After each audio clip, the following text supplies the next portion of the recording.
Hello, everyone, and welcome to another edition of Mormon Stories Podcast. I'm your host, John DeLynn. It is June 6, 2024. We are here for part 3 of our amazing, epic, groundbreaking series on this book, Second Class Saints, Black Mormons, and the Struggle for Racial Equality by Dr. Matthew Harris. As those of you know, we're doing a deep dive into the Mormon Church's priesthood and temple ban on Black people that lasted for over 150 years. And this is not only integrated into the Mormon Stories podcast feed, but it's also its own standalone podcast on Spotify and on Apple Podcasts and wherever you get your podcasts. Today, we're going to be covering one of the most important heroes in 20th century Mormonism, or maybe in all of Mormonism. And his name is Lowry Nelson, Dr. Lowry Nelson. I assume he was a PhD. I'm pretty sure he was.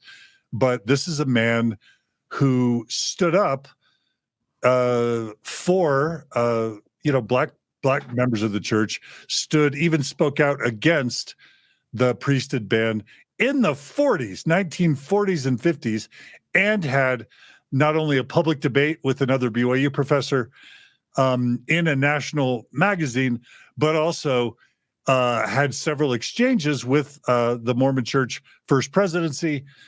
And eventually this led to kind of force the hand of the Mormon Church First Presidency, which led to one of the first, if not the first, sort of doctrinal affirmations of the priesthood ban, which later gets reinterpreted as the opinions of church leaders, not necessarily doctrine, just policy. Anyway, this is a really important episode, and I am joined today again by my colleague in All Good Things, Gerardo Samano. Hey, Gerardo.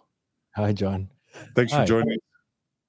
Yes, of course. I'm really excited about this one. Yeah, and we've got, of course, the author of this book, Matt Harris. Hey, Matt, welcome back. Hey, John. Hey, Gerardo. Hi. So really quickly, I just do what I do every time. This is kind of a pilot. We're 3 episodes into what we hope to be a series, much like the John Larson series on Mormon Stories, and much like the LDS discussion series. So at some point, we're gonna have to assess whether y'all want this series to continue. But the way that you can vote for it would be to become a monthly donor. Go to donorbox.org/Matt Harris. Sign up to become a monthly donor. If we get, let's just say 50 to 100 of you to donate $10 a month, I'm certain that we can make this a 10 to 20 part series. And I'm also certain that the world, Mormons, progressive Mormons, ex-Mormons, never Mormons, will all benefit from this really thoughtful discussion, because it doesn't just talk about the Mormon Church priesthood ban and temple ban and racism, but it also talks about how the Mormon Church makes decisions, how the inside Mormon leadership, how issues get raised, how they get debated, how they get decided, how the church deals with dissenters. All of that is super crucial, and why we believe this is worth a series, because it extends far beyond into even how the church has dealt with critics in recent times, how it deals with women, how it deals with the LGBT issues, just how the church changes. So anyway, please donate to this series so that it can become the 10 to 20 part series that it deserves. All right. So before we jump in, anything that Gerardo, anything you want to say as a precursor to this deep dive on Lowry Nelson? No, other than I agree with you that this is probably going to be this is going to be a really important episode where we're going to get really interesting correspondence with the First Presidency. I think these are topics that a lot of our audience are really interested to hear. All right.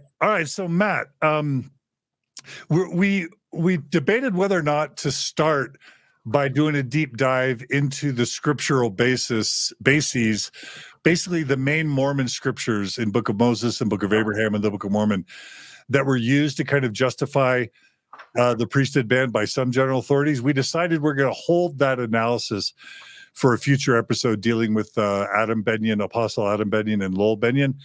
So but for some reason, I felt like that would be an important place to start today's episode. And I don't know if you would even want to say anything about that before we jump into Lowry Nelson.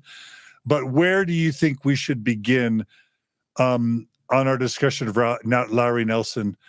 Other than I have one question, and that would be: were there any opponents, private or public, to the priesthood ban before Lowry Nelson starts speaking up in the mid-1940s? Maybe let's start there. And anything else you want to say about scriptural justification? Yeah, so I think the best way to talk about the scriptural justifications would be to talk about, just to briefly recap some things we've said over the past couple of segments, which is that in 1852, the ban was put in place by Brigham Young, which also barred people of Black African ancestry from the temple. And throughout the 19th century, there are various racial theories circulating among high church leaders about why they can't hold the priesthood. Some leaders argued that it's because they were less valiant in the pre-existence. Some argued that it's because they were neutral, they were fence sitters in the pre-existence. That is, they didn't take sides in this war between Jesus Christ or Jehovah and Satan. Some argued that they were cursed. They bore this biblical curse, and this is why they were denied the priesthood. And some argued for all of the above, some form of all of the above. So needless to say, it raised a lot of questions in the minds of Latter-day Saints about why it was that the church had barred people of Black African descent from the temple and the priesthood. And so they wrote the brethren questions, or sent them letters in Salt Lake asking them questions about why they were barred. And there was really no doctrine. Up until the mid-20th century, it was more of a policy and a practice and less about a doctrine. And as we're going to talk about today, it becomes a doctrine in 1949. The brethren will solidify these policies and practices of Black priesthood denial into doctrine. And one of the pivotal figures in this story would be a man named Lowry Nelson. But with the scriptures, there are four different... Can I just jump in and just say, we covered in last episode that both Joseph F. Smith, tell me if I'm wrong, the Mormon prophet Joseph F. Smith and eventual Mormon apostle and prophet Joseph Fielding Smith, both, it's our understanding that both acknowledged in the early 20th century that they couldn't find any record of a priesthood ban being codified by Joseph Smith or Brigham Young. Is that right? Yeah, that's an important point. And Joseph F. Smith and his counselors in the First Presidency, they had looked, and they weren't the only ones, but they had looked at some of the founding revelations to ascertain whether the ban began with Joseph Smith or Brigham Young, and whether there was an actual revelation from God suggesting why Black people ought to be banned. And they couldn't find one. And they write letters among themselves talking about, we're looking and we can't find one. But nevertheless, they maintain this narrative that the ban began with Joseph Smith, even though a handful of Black men were ordained to the priesthood in the early days of the church. They argue that he was the founding prophet. He was the one that exposited the great founding doctrines of the church, and therefore he must have put the ban in place that Brigham Young and other successors had followed. So it's a little bit nebulous with the provenance and the origins of the ban from Joseph F. Smith's part. And so there's a lot of confusion about, again, who started the ban and when and by whom, and what were the justifications for the ban. And this would all be settled in the 20th century. And also in last episode, we talked about Joseph Fielding Smith being commissioned by the First Presidency to write this book, The Way of Perfection, where he basically neglects to mention Black people receiving the priesthood during Joseph Smith's time. And this sort of puts the church on the road to codification of the priesthood ban as doctrine. Wouldn't you say that's fair, Matt? It is. And because of the various racial theories circulating, Joseph Fielding Smith wrote this book to systematize the church's race teachings. He felt that he had the authority of the First Presidency to do it.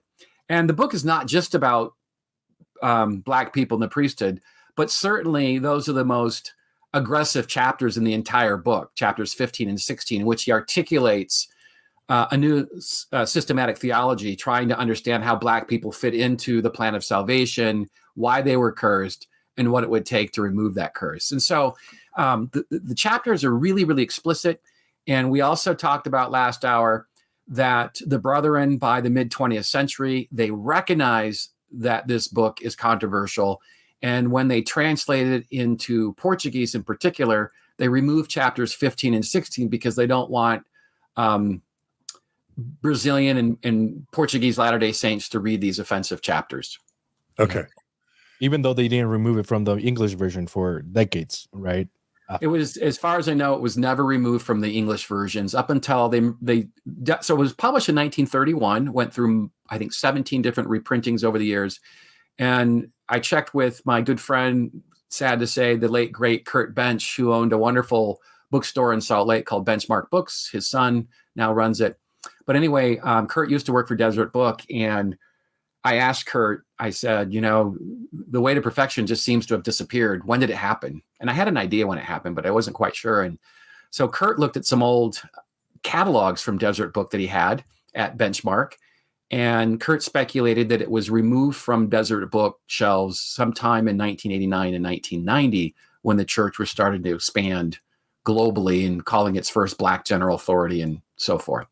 Wow. So, but the last edition that I've seen from 1989, actually the last edition was 86, I think.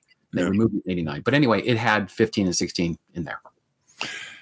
Okay, so you were saying, I stopped. I just want to make sure we got the Joseph Fielding Smith part in. So I guess we were wondering, I was wondering if there were any other dissenters, significant dissenters, internal or external. We talked about Talmage. Was it Widstow last time? Talmage or Widstow, one of the two. Widstow, Elder Widstow. Any outright opponents to the priesthood ban, internal or external, that you know of, internal or external, prior to Lowry Nelson? Yeah, so Elder Widstow did not support the ban and didn't support, I should say that he didn't support the one drop rule. Maybe that's more accurate, because what we see in the Council of 12-minute records, that Elder Widstow recommends ordaining biracial Latter-day Saints to the priesthood. And that would, of course, contradict the one drop rule. And so he's not comfortable with that. J. Reuben Clark is another high-ranking church leader. He's in the First Presidency. He is not comfortable with the one drop rule.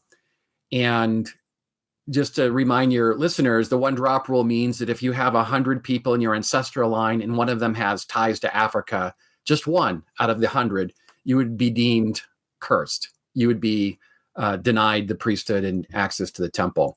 And also in 1930, the U.S. Census used the one drop rule to define African ancestry. So it's sort of mainstream at this point in the United States, and that the church follows this rule. All right, so let's see. Elder Widstow would be one of them. And then we're going to talk about today, or at maybe next episode, an apostle named Adam S. Benyon. He would be another one who opposes the priesthood ban. Before Lowry?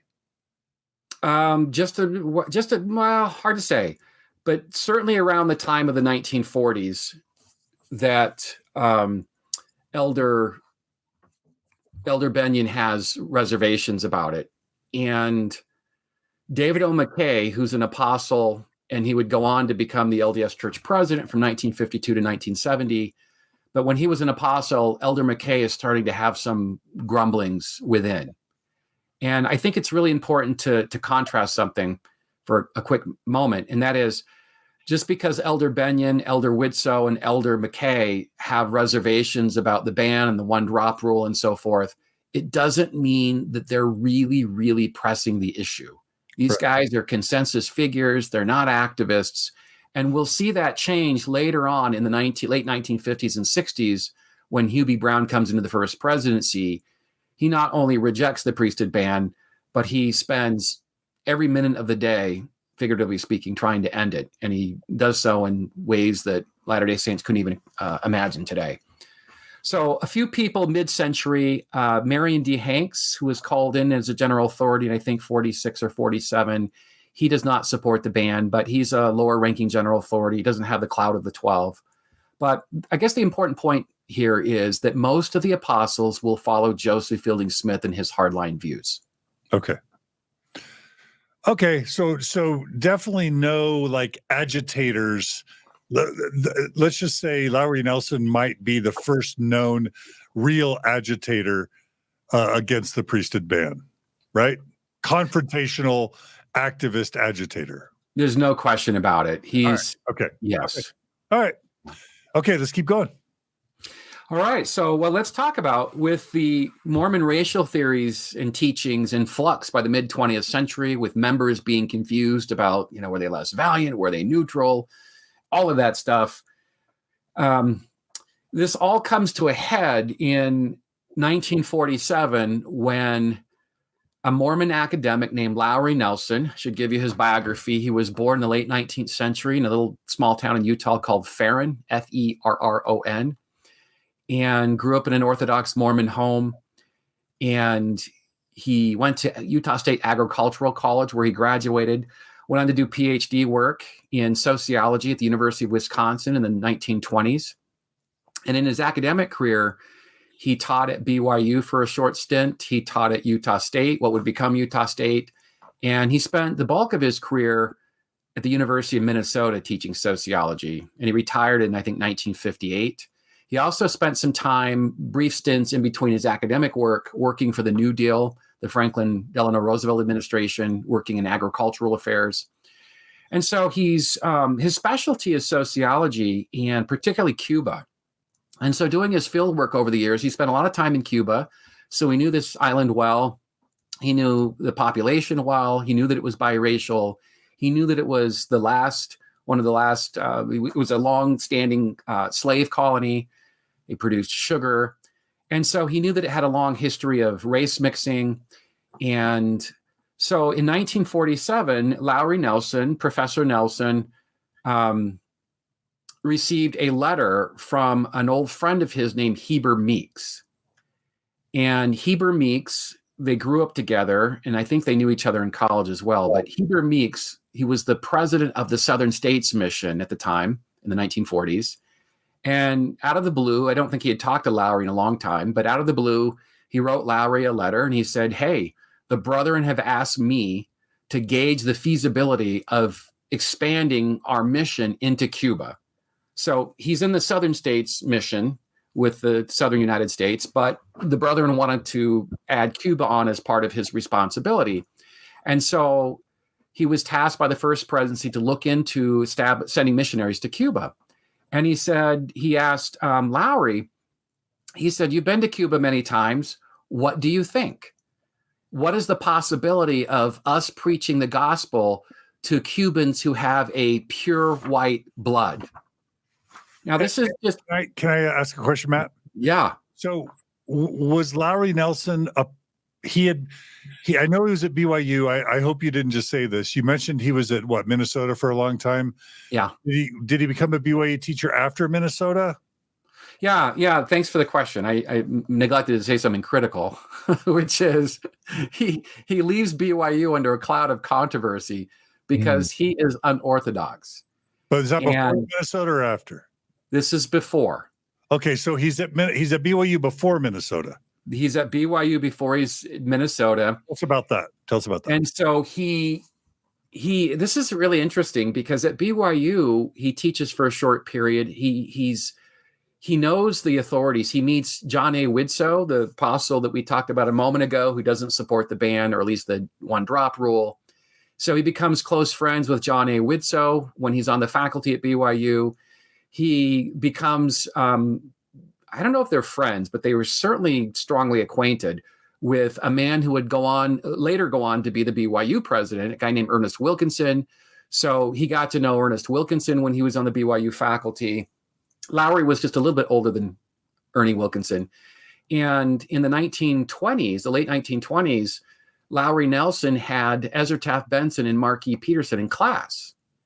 And later on, Lowry Nelson would brag to a friend when he was criticizing Elder Benson and some of his political views. He said, "This guy's not very bright. I only gave him an A- when he had me in class." I think it was tongue in cheek because he did think that Elder Benson was smart. But anyway, so he did have connections with two of his students who would later go on to be apostles, and also Elder Witso, who was a well-respected apostle at the time. And he leaves BYU under a cloud of controversy when he says to a few of his associates that he doesn't really believe in the Trinity. He doesn't know if there's a God, doesn't know if there was a Christ who was redeemed for our sins. And, for a person teaching at a church school to make this admission, that's a problem. And it gets back to church president Heber J. Grant. They call Lowry Nelson in, and he's the kind of guy that doesn't have a filter. He doesn't know, I shouldn't say he doesn't know boundaries. Maybe he does and just doesn't care. But he's not very circumspect. And he tells the president, he said, it's true. I'm having some issues about the Trinity. And you know what happens next? President Grant responds, I don't know if BYU is a good fit for you. So Lowry Nelson leaves under a cloud of controversy when he denies the Trinity to the church president. Okay, wait. Is there any deeper reading on what his concerns about the Trinity were, or do you just not know? I'm basing this on one of the things I'm basing this on is his autobiography that I have, and that he published in 1985, a year before he died. Oh. And later in life, he was really, maybe as most people want to do as they get older, that he was very thoughtful and reflective about his life. And so he talks about his time at BYU in his autobiography in 1985. And he said that he just didn't feel that there was anything to the scriptures. He didn't think that there was any reason or evidence for it. Clearly, I guess a proper Christian response would be that he lacked faith. But that was where he was at. He didn't think that the suffering that he saw in the world, he just couldn't reconcile that with the maker. Okay, so he was questioning the existence of God. Is that what you're? Oh yeah. Okay, so it wasn't like, is God three separate beings versus one? The whole Book of Mormon has a Trinitarian view of God, and then Joseph Smith develops the three separate beings later. It's not that. It's just, is there a God at all? No, it's all of that, John. Okay, got it. He's like, I guess you would say he was an agnostic. He wasn't a militant atheist by any stretch, but he certainly questioned if there really was a God. And he read church history, the First Vision, and Joseph Smith. He became very skeptical about that. I'm not sure at what point in his life he started to have these grumblings, certainly when he was at BYU in the 1930s. But did he develop these thoughts as a younger man? I don't know. But he certainly became more outspoken in his heretical views as he aged. And as we'll find out in just a moment, he starts to criticize what he calls the Negro doctrine. And you can see his voice and his tone getting more militant with each passing year. To the point in the 1970s, after a long history of criticizing the Brethren, 1975, he tells one of my good friends, the late, great Armin Moss, he wrote Armin a letter in 1975, and he just said, I just don't give a damn anymore. I'm going to make my views known, and if it hurts anybody's feelings, I don't care. Do you know if he talked about his doubts or non-belief more in detail in his autobiography? Did he lay it all out there? He does, yeah. Then I want to read that for sure. Yeah, he does. Because now it's in vogue to be atheist or agnostic or to be skeptical of the church's truth claims, but I'm just not aware of of people really thinking about that or talking about it prior to like Fawn Brody.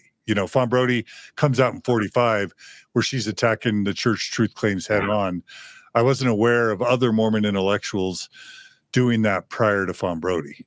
Well, I think there's an important distinction between Lowry Nelson and Fawn Brody. I mean, when Fawn Brody writes, "No man knows my history," I mean, her uncle would go on to be the church president, right? Her father, Thomas McKay, is a member of the First Quorum of the 70s. She's got deep roots in the church. Yeah.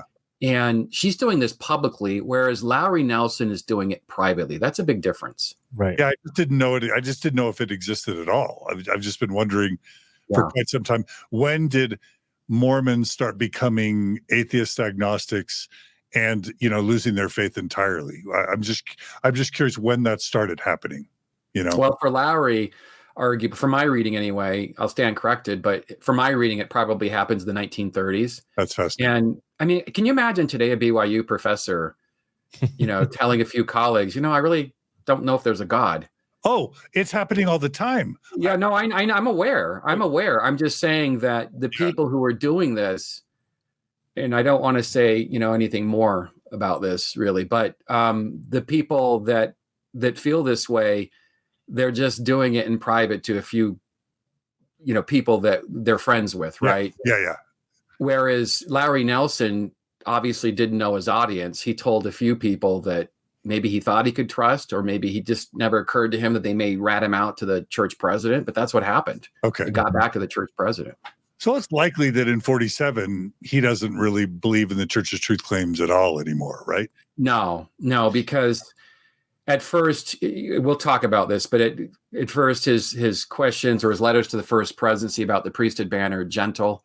And then you can see this sort of tone where he just, several letters in, he's telling them they're racist. Yeah. And he doesn't hold back. But you were getting to a good point, Matt, where like this is the reason why he's writing the First Presidency is not just because he had questions. It's like he's really riled up by the fact that the brethren have asked his friend Meeks to open a mission in Cuba, and Meeks asking him, do you think I'm going to be able to find pure white blood in Cuba? And he's like riled up by this, and this is what triggers him to write the First Presidency. Is that right? Yes, this is what triggers him to write the First Presidency, because Lowry Nelson, he wrote back Meeks right away, and he said, "Are you kidding me?" Okay, wait. I want to actually read it. I've got it up here. Yeah, okay, let's do it. Discourteous, but I've got a couple things I want to share. So here's the letter, and we're going to share this. We're going to share these PDFs, hopefully, Julia. I've copied them up to the directory. But this is the letter.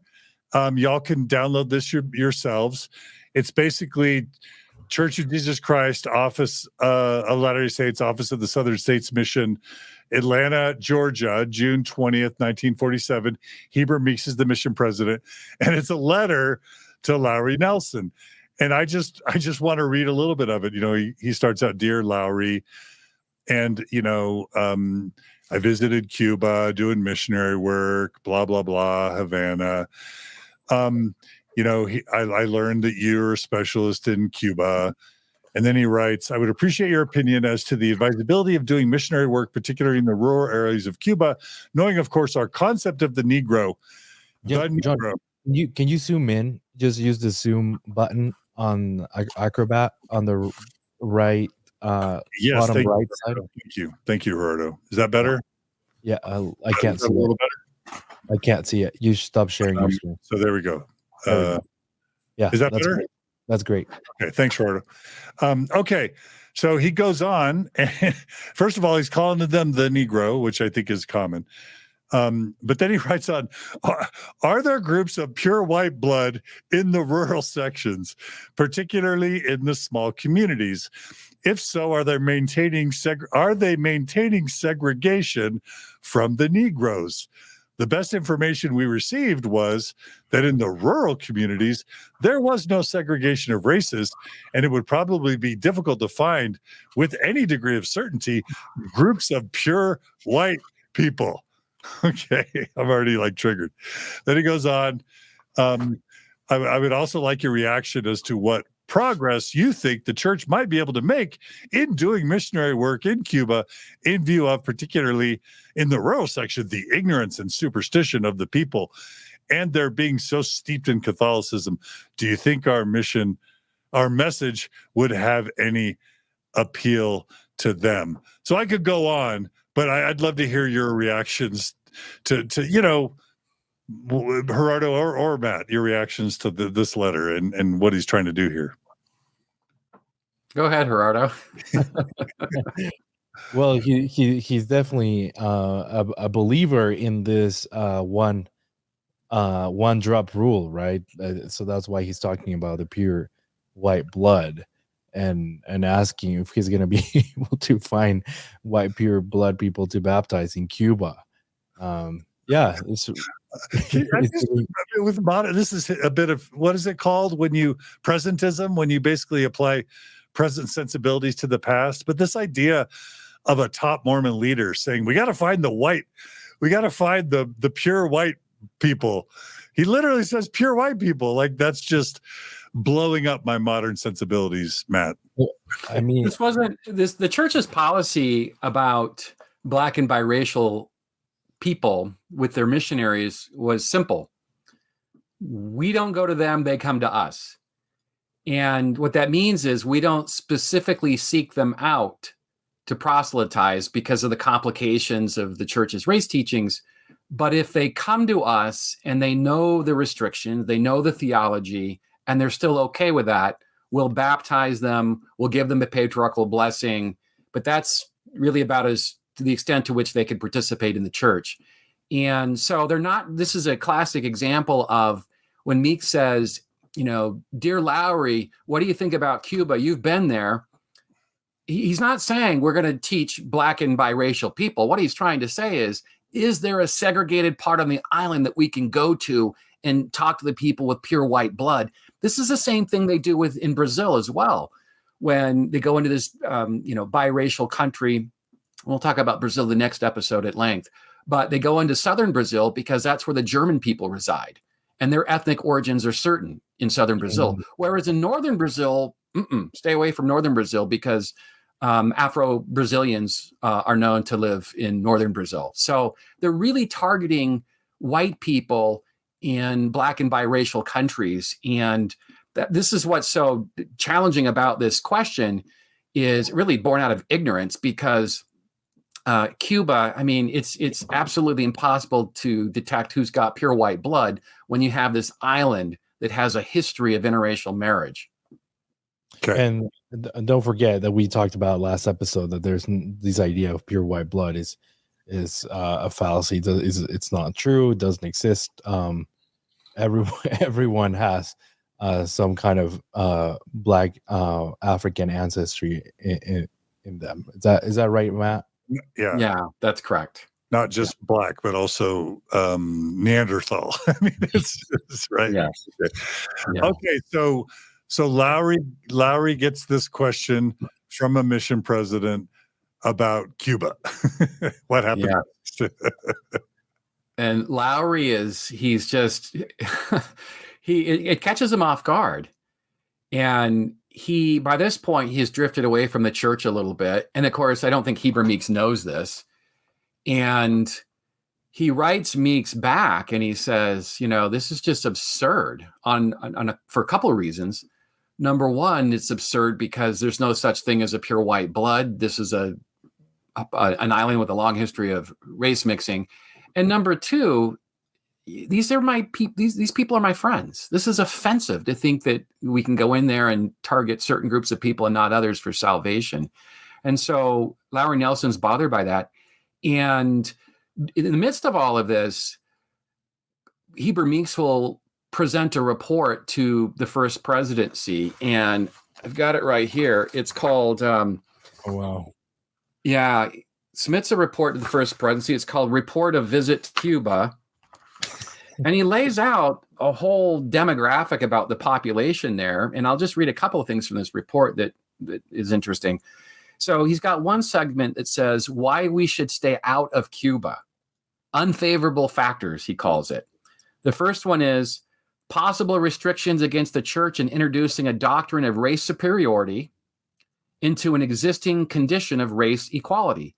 The reaction may come from the government, from Negro leaders, entire mulatto element, a general public, and our own government officials in Cuba. So we list 5 reasons why it could be problematic.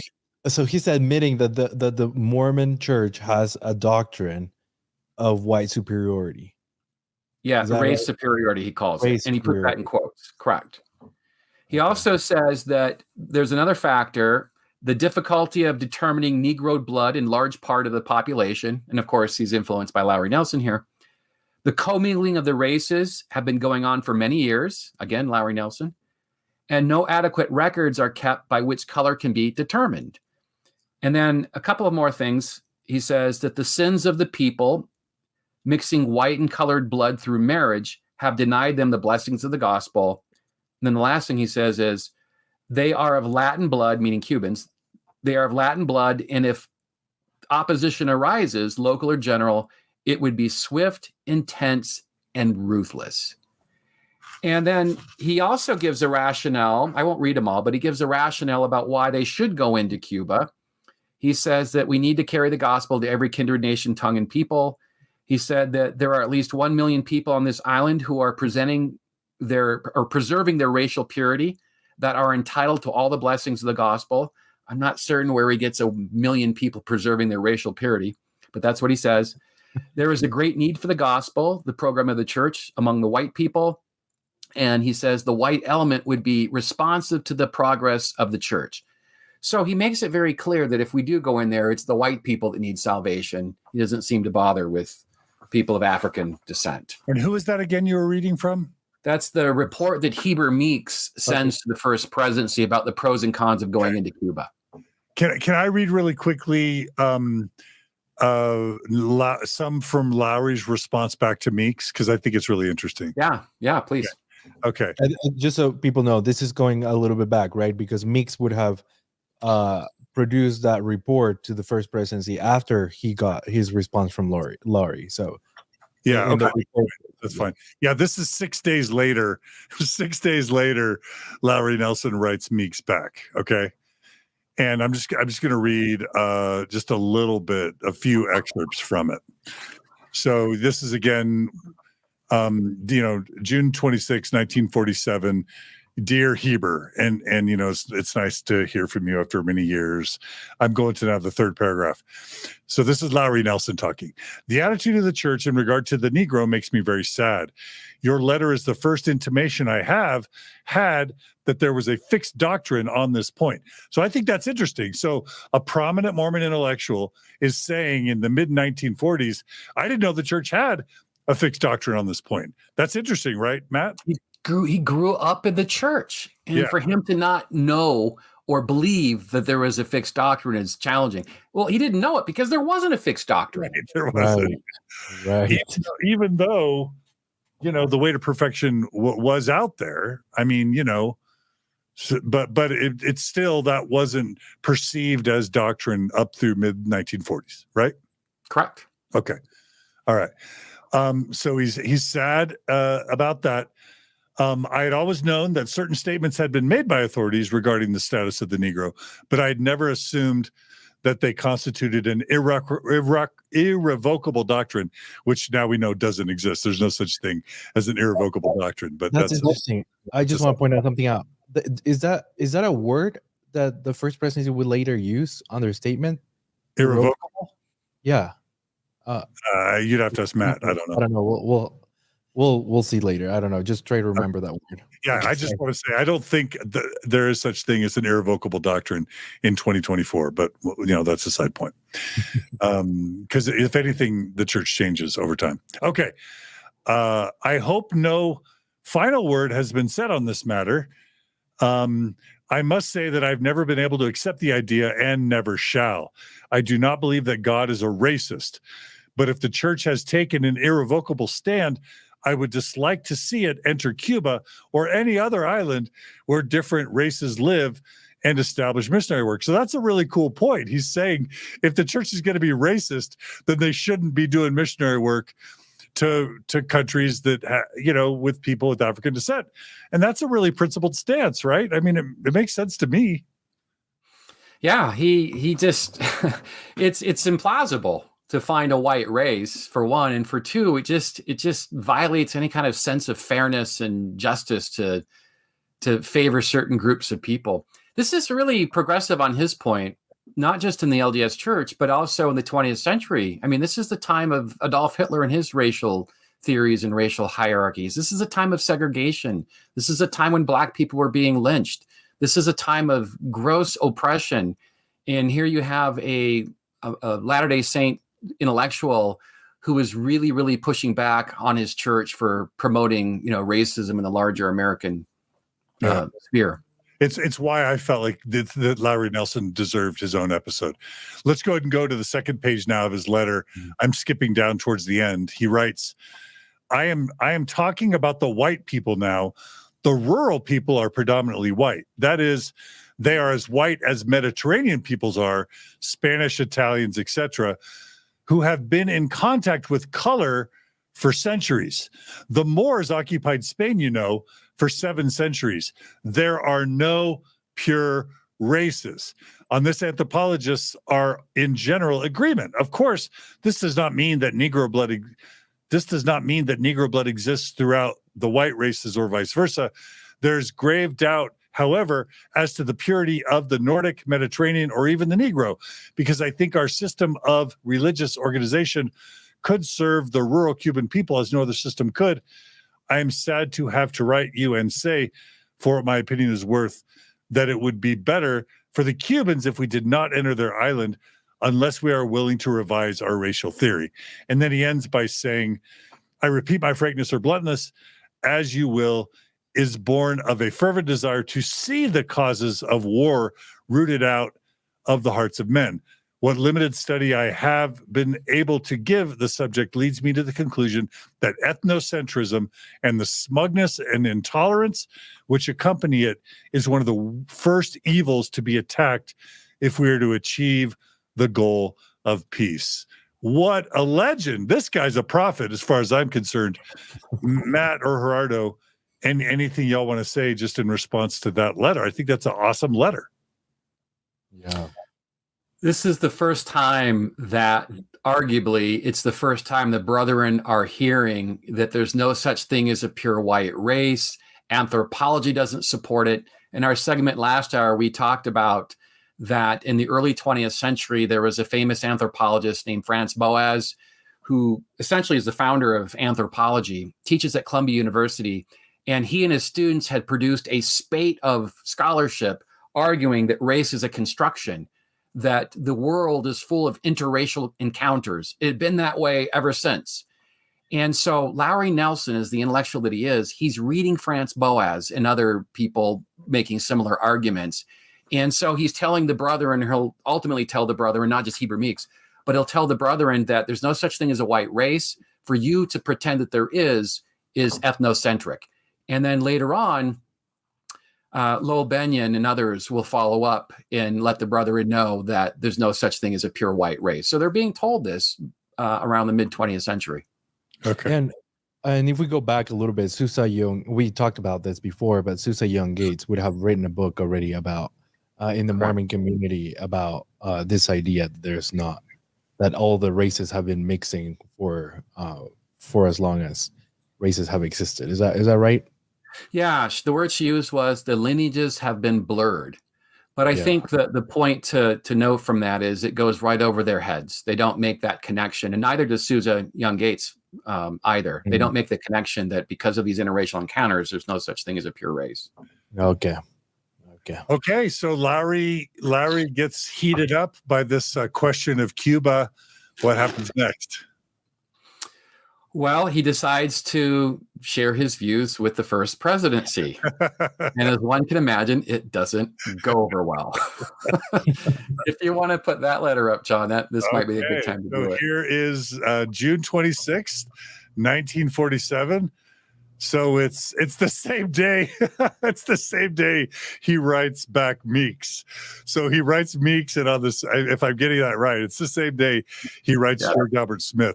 So here's the letter, and it basically, it's addressed to George Albert Smith, dear President Smith. I'm in receipt of a letter from Heber Meeks. I close it as a copy, and then he writes out, because perhaps I'm out of order, so to speak. It expresses.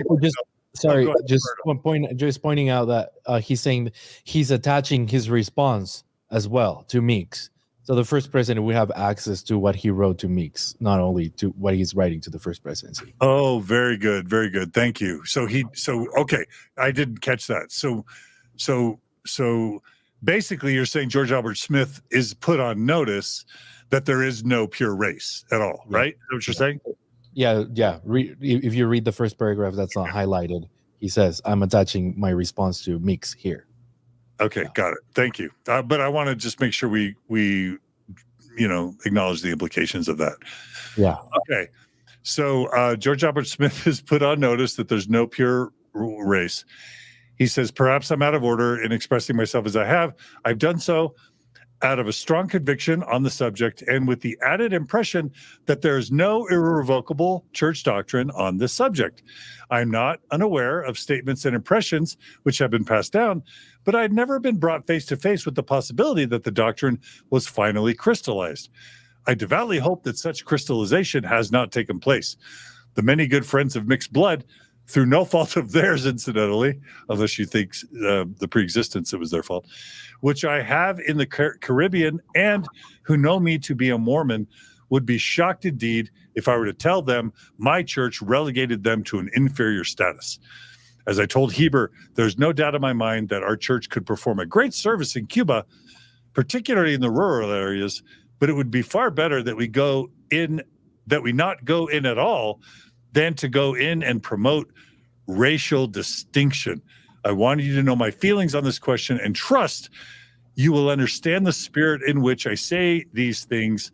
I want to see us promote love and harmony among peoples of the earth. Now, Matt, I may be overblowing this, but this seems like a potentially very significant moment in the 20th century Mormon church leadership, because it's basically 31 years before the priesthood ban ends up being lifted, but it's before the brethren have really kind of come down in a hard line. So it could have been an opportunity for the brethren to never really enshrine the priesthood ban in doctrine at all, right?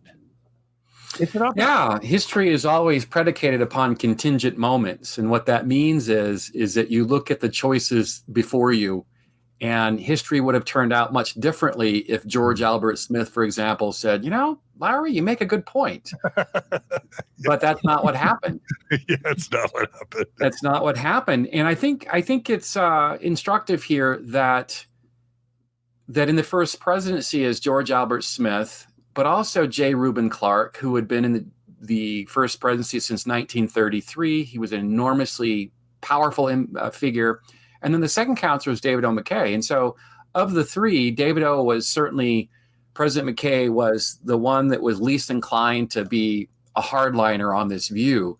But the church is always interested in unanimity and presenting a unified front. And so some of these guys will go along with this. But they didn't have to. But that's a choice they made, and it certainly had catastrophic consequences for people of color in the church. Okay. All right. So what happens next, Matt? Well, so I think I want to point out one thing from that letter about his tone. And he's certainly direct, but he acknowledges, I may be out of line. I mean, this is the church president. You don't typically get rank and file members like Lowry Nelson telling the church president what to do. This is not how it works in Mormonism. It's not how it's ever worked. And so Lowry Nelson recognizes that he's walking on careful ground here by telling the church president his views about going into Cuba. And if you want to show the response of George Albert Smith, he doesn't really take Brother Nelson's views in the spirit in which they were intended. Absolutely. Okay. So this is July 17th, 1947. So it's basically, a few weeks later. There was this intermediary letter from Joseph Anderson basically saying, send us your letter to President Meeks. I do want to point out that it says there that they didn't get the copy. Yeah. Okay, you saw that. Okay. So then they got it. Okay, so this is basically George Albert Smith. This is signed by the First Presidency. So it's George Albert Smith, J. Reuben Clark, and David O. McKay, July 17th, responding to Lowry Nelson. That's kind of weird. I could see the First Presidency publishing approved statements with all three signatures. How weird is it for a private correspondence to be signed by the First Presidency? That strikes me as weird. That's the first thing that I noticed when I read this exchange years ago, is that he's reaching out to the church president and he gets a response from the entire presidency. And really what that means is it's a show of force, that you're not only contending with me now, Lowry, you're going to contend with my counselors. And we're going to speak from the office of the First Presidency, which is the highest quorum in the church. And so really, as a show of force, it's meant to say that what we say is definitive, it's final, and it's authoritative. And you'll see that a lot in Mormon history, that a concerned church member will write the church president, and then the entire First Presidency writes back. You see it a lot with race, and it's really a show of force as much as it is anything. What were you saying about unanimity, Gerardo? Would it be to show unanimity as well? Is that one of the things? Yeah, they're presenting a unified front, because prior to this point, as we've been talking about, a lot of the general authorities had different views about race theories, and they're all over the place. And the saints will pick up on this. They'll write the First Presidency letters and various apostles' letters asking about, Elijah Abel, asking about they called them part Negroes in those days, or we'd say today biracial. And so here they recognize by mid-20th century that race is becoming an issue among the church, or at least among church members, and including Lowry Nelson. And I might add that the church has always been worried about what they call the thinking people of the church. This is what a lot of the authorities call them, the thinking people of the church. That's a fancy way of calling them intellectuals. And these are people who are intelligent, they're well-schooled, they're articulate, they write, they speak. And the brethren are always worried about what the thinking people are thinking and saying.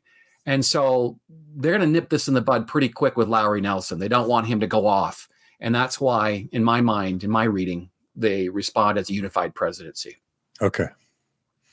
All right. Well, let's jump back. So again, this is the First Presidency, and they write, dear brother Nelson, as you have been advised, your letter of June 26 was received in due course. And likewise, we now have a copy of your letter to President Meeks. So they've read the no pure race thing. We have carefully considered their contents and are glad to advise you as follows. So for me, that's significant. They read the documents. Is that what I'm seeing here? Correct. Okay, so they're put on notice. Again, in Mormon stories, we want to know who knew what when. They're put on notice. All right, so let's keep going. We make this initial remark, and I want to get your take on this, Matt. The social side of the restored gospel is only an incident of it. It is not the end thereof. Can you please interpret that for us, Matt? Yeah, so I think by social side, he's talking about interracial mixing. And the end result, of course, would be that if you allow people to mix interracially, they might date. And if they date, they might marry. And of course, the end result would be the temple and temple blessings. And so if you have interracial couples mixing and mating, as it were, then that'll prevent them from going to the temple. And they'll say this in private, not just to Lowry Nelson, but to other members over the years. They'll say that if a black person marries a white person, the white person will inherit the seed of Cain. And they're very vocal about this, and they're trying to protect the pollution of the bloodlines, as they say, because the pollution of the bloodlines would lead to a prohibition from attending the temple. Okay. All right. Let's continue. I have a question. I'm sorry. I have a question. Yeah. If a white person would have married a black person back then, would the white person be denied their temple blessings? Yes. Oh, Yeah. wow. So just to complicate your question for a minute, Gerardo, there was no question in the 19th and into the 20th century that if a black and white person married, that their meeting minutes, they talk about this all the time, that what do we do if a black and white person marry? What do we do if they adopt children? If a white couple adopts black children, can they be sealed in the temple? And the short answer to all of this is they'll tell interracial couples that they can't, well, they can't go to the temple, but they'll say that the white woman who marries a black man, for example, that she can't go to the temple and receive her temple endowment because she's inherited the curse of Cain from her husband. Her children cannot be sealed to her or them. And then finally, what happens is in the 20th century, if you get a white couple adopting black children, the policy was at first from David O. McKay that those children could not be sealed to the white couple. And David O. McKay at one point in the mid 20th century said that white Latter-day Saint couples should not be adopting Negro children, he says. But later on, under Spencer Kimball's administration, that seems to have changed, where the brethren allow it becomes permissible for white couples who adopt black children. They're allowed to have those children sealed to them in the temple. And this is long before 1978 when the ban was lifted. So the policies of these kinds of things are being worked out as they go along. Yeah. Wow. It's really interesting.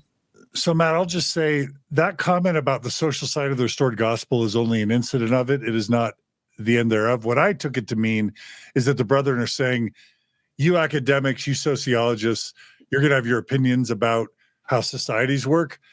What really matters is the doctrine, what God wants. And that's what I thought he was maybe saying there, but you're saying. Yeah. I was putting a fine point on it. What God wants is a pure race line, right? Okay. All right. But yeah, no, I think that's a fair reading of that. Okay. All right. They go on to write. This is the First Presidency. The basic element of your ideas and concepts seems to be that all God's children stand in equal positions before him in all things. And I'm struck by that, because that means they're about to strike down this idea that all are equal unto God, which is what in modern times all the apologists are saying shows that the church is and has never been racist, because the Book of Mormon says all are alike unto God. So I'm curious now to go on and read the First Presidency, arguing with the notion that all are alike unto God. Why are you laughing, Gerardo? Yeah, because this is something you hear over and over again these days on TikTok. Almost that phrase verbatim, saying, explaining how the church is not racist and hasn't been racist, but because all are like unto God. So so I'm curious to see what the First Presidency is going to say. You should respond to any modern argument of all are like unto God with the First Presidency letter to Lowry Nelson in July 17th, 1947. You can just use the First Presidency to argue against the point. That would be interesting. All right. So your knowledge of the gospel will indicate to you that this is contrary to the very fundamentals of God's dealing with Israel, dating from the time of his promise to Abraham regarding Abraham's seed and their position vis-a-vis God himself.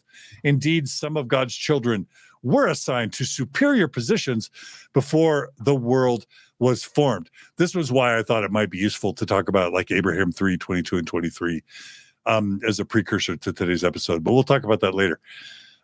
We are aware that some higher critics, in capital H, capital C, do not accept this, but the church does. Now he's saying the church. He's speaking for the church.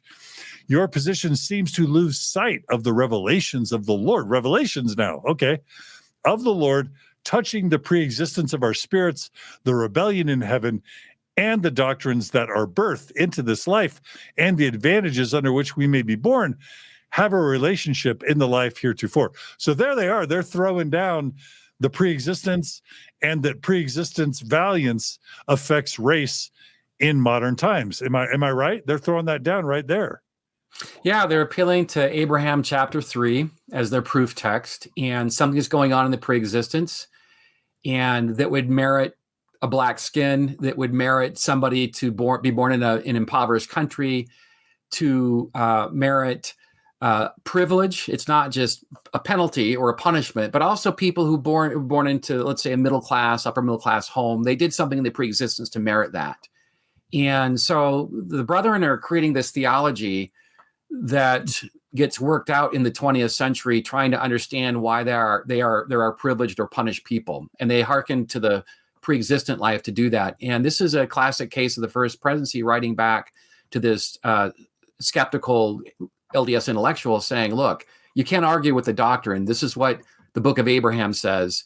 And this is what God is really teaching us about the preexistence and why the church favors certain races and lineages over others. The letter says superior positions, but really this is just kind of a different side of the coin from what Joseph Fielding Smith had written in The Way to Perfection, which is favored lineages. And so this is what the First Presidency is saying, is that God has favored lineages because of their valiance in the pre-earth life. And that shouldn't be controversial to people who read the Bible or the Book of Mormon, because the Jews are God's chosen people, right? I mean, according to the Old Testament, New Testament, and well, I think a lot of people who defend Mormon racial theology in the 20th century, they're certainly going to appeal to the Bible, that God does have favored lineages and favored groups of people, that he brings the gospel to them first and others last. But really what's interesting, as some interesting Black and biracial people, they'll write the First Presidency letters and they'll say, how do you deal with this idea that God is no respecter of persons? How do you deal with 2 Nephi 26:33, where it says all are alike unto God? How do you justify, how do you reconcile that? And frankly, the brethren don't have good answers for it. And just a quick thought, at BYU, there's a database. It's really, for researchers and scholars, it's really wonderful. It's a database of the standard works. And what somebody had done at BYU is they had corresponded the standard works with general conference talks, which is to say that you can put the years in there, like, for example, 1950 to 1978, or 1900 to 1978. How often or how many times did the brethren use or quote all are like unto God in their sermons? And when I did that, I think I found one instance. It was just a passing reference that one of the general authorities had said about all are alike unto God. And then after 1978, of course, all are alike unto God becomes the new branding for the church when the ban's been lifted. So interesting. So they just they couldn't quite understand it. And one of the people, one of my heroes, in fact, is Heber Brown, that we'll talk about at length in another episode. But Heber Brown is one of the only apostles that I've seen. There's one other one, a guy named John Henry Smith, who was an apostle in the early 20th century. But between Heber Brown and John Henry Smith, they were the only two apostles that I know of that are really trying to understand the ban vis-a-vis the great Book of Mormon scripture that all are alike unto God. I mean, how is this possible? If all are alike and they're equal, how can we have this ban? And so they're asking hard questions. And Heber Brown in particular will ask these hard questions, sometimes in general conference, when Joseph Fielding Smith is just a short distance from him as he's at the pulpit speaking. So there's not a lot of, there's not a monolithic thought on all of this, but some of these brethren are reading the scriptures differently, like Hugh Brown and John Henry Smith. Interesting. All right. So let's go to the next paragraph. This is getting interesting for me more and more. So it goes on to say, this is the First Presidency. This is already blowing me away. From the days of the prophet Joseph Smith, even until now, it has been the doctrine of the church, never questioned by any of the church leaders, that the Negroes are not entitled to the full blessings of the gospel. Now, anybody who listened to just the last two episodes can lay out what the problems are with that statement. Matt, why don't you go ahead and just tell us why that's objectively wrong? Well, because that they're arguing, you mean the part where the revelations prior to the foundation of the earth? Well, it's saying that Joseph Smith was the origin of the doctrine. Yeah. Didn't we already talk about Joseph Smith and Joseph Fielding Smith, and even B.H. Roberts acknowledging that there was no doctrinal basis for a revelation? Yeah. So you have the First Presidency.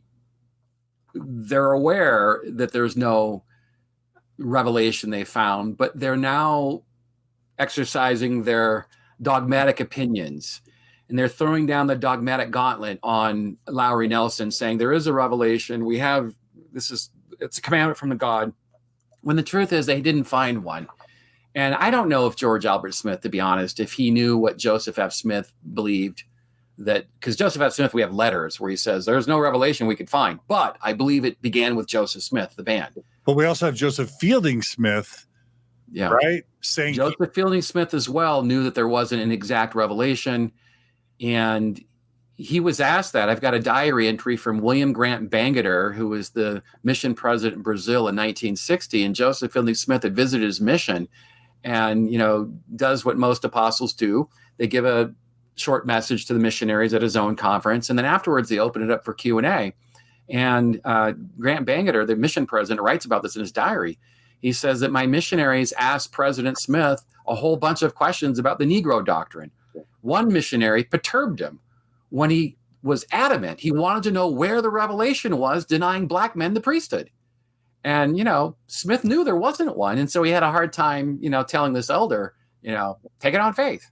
And the elder thought that if this is such an important subject, there ought to be a revelation.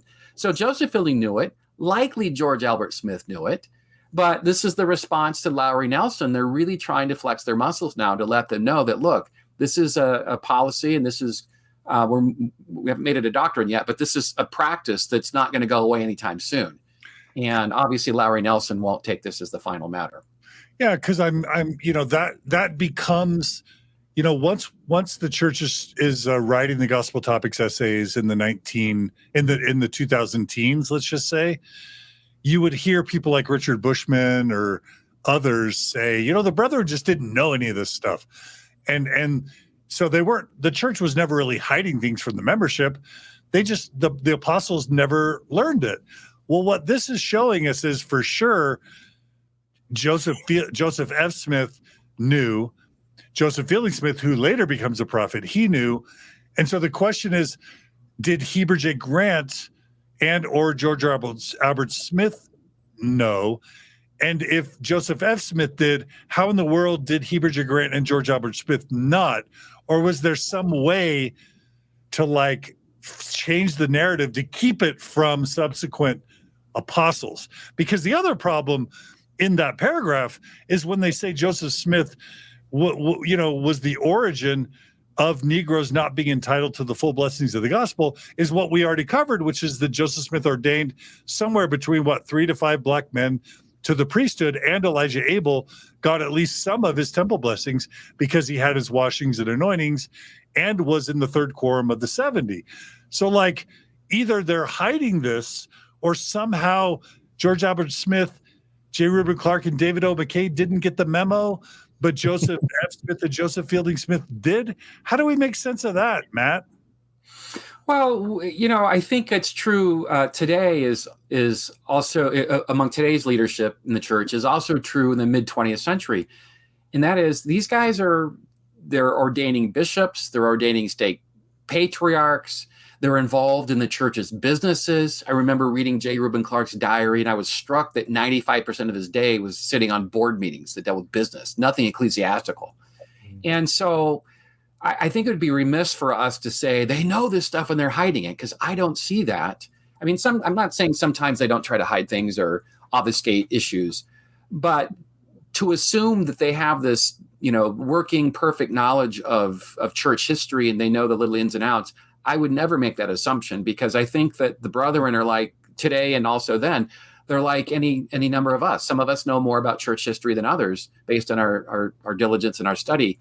And I'm thinking of, Russell Ballard, the late apostle who passed away recently. I mean, the guy was a used car salesman before he came into before he became a member of the Quorum of the 12. One does not imagine he's reading dialogue or the Journal of Mormon History in his spare time.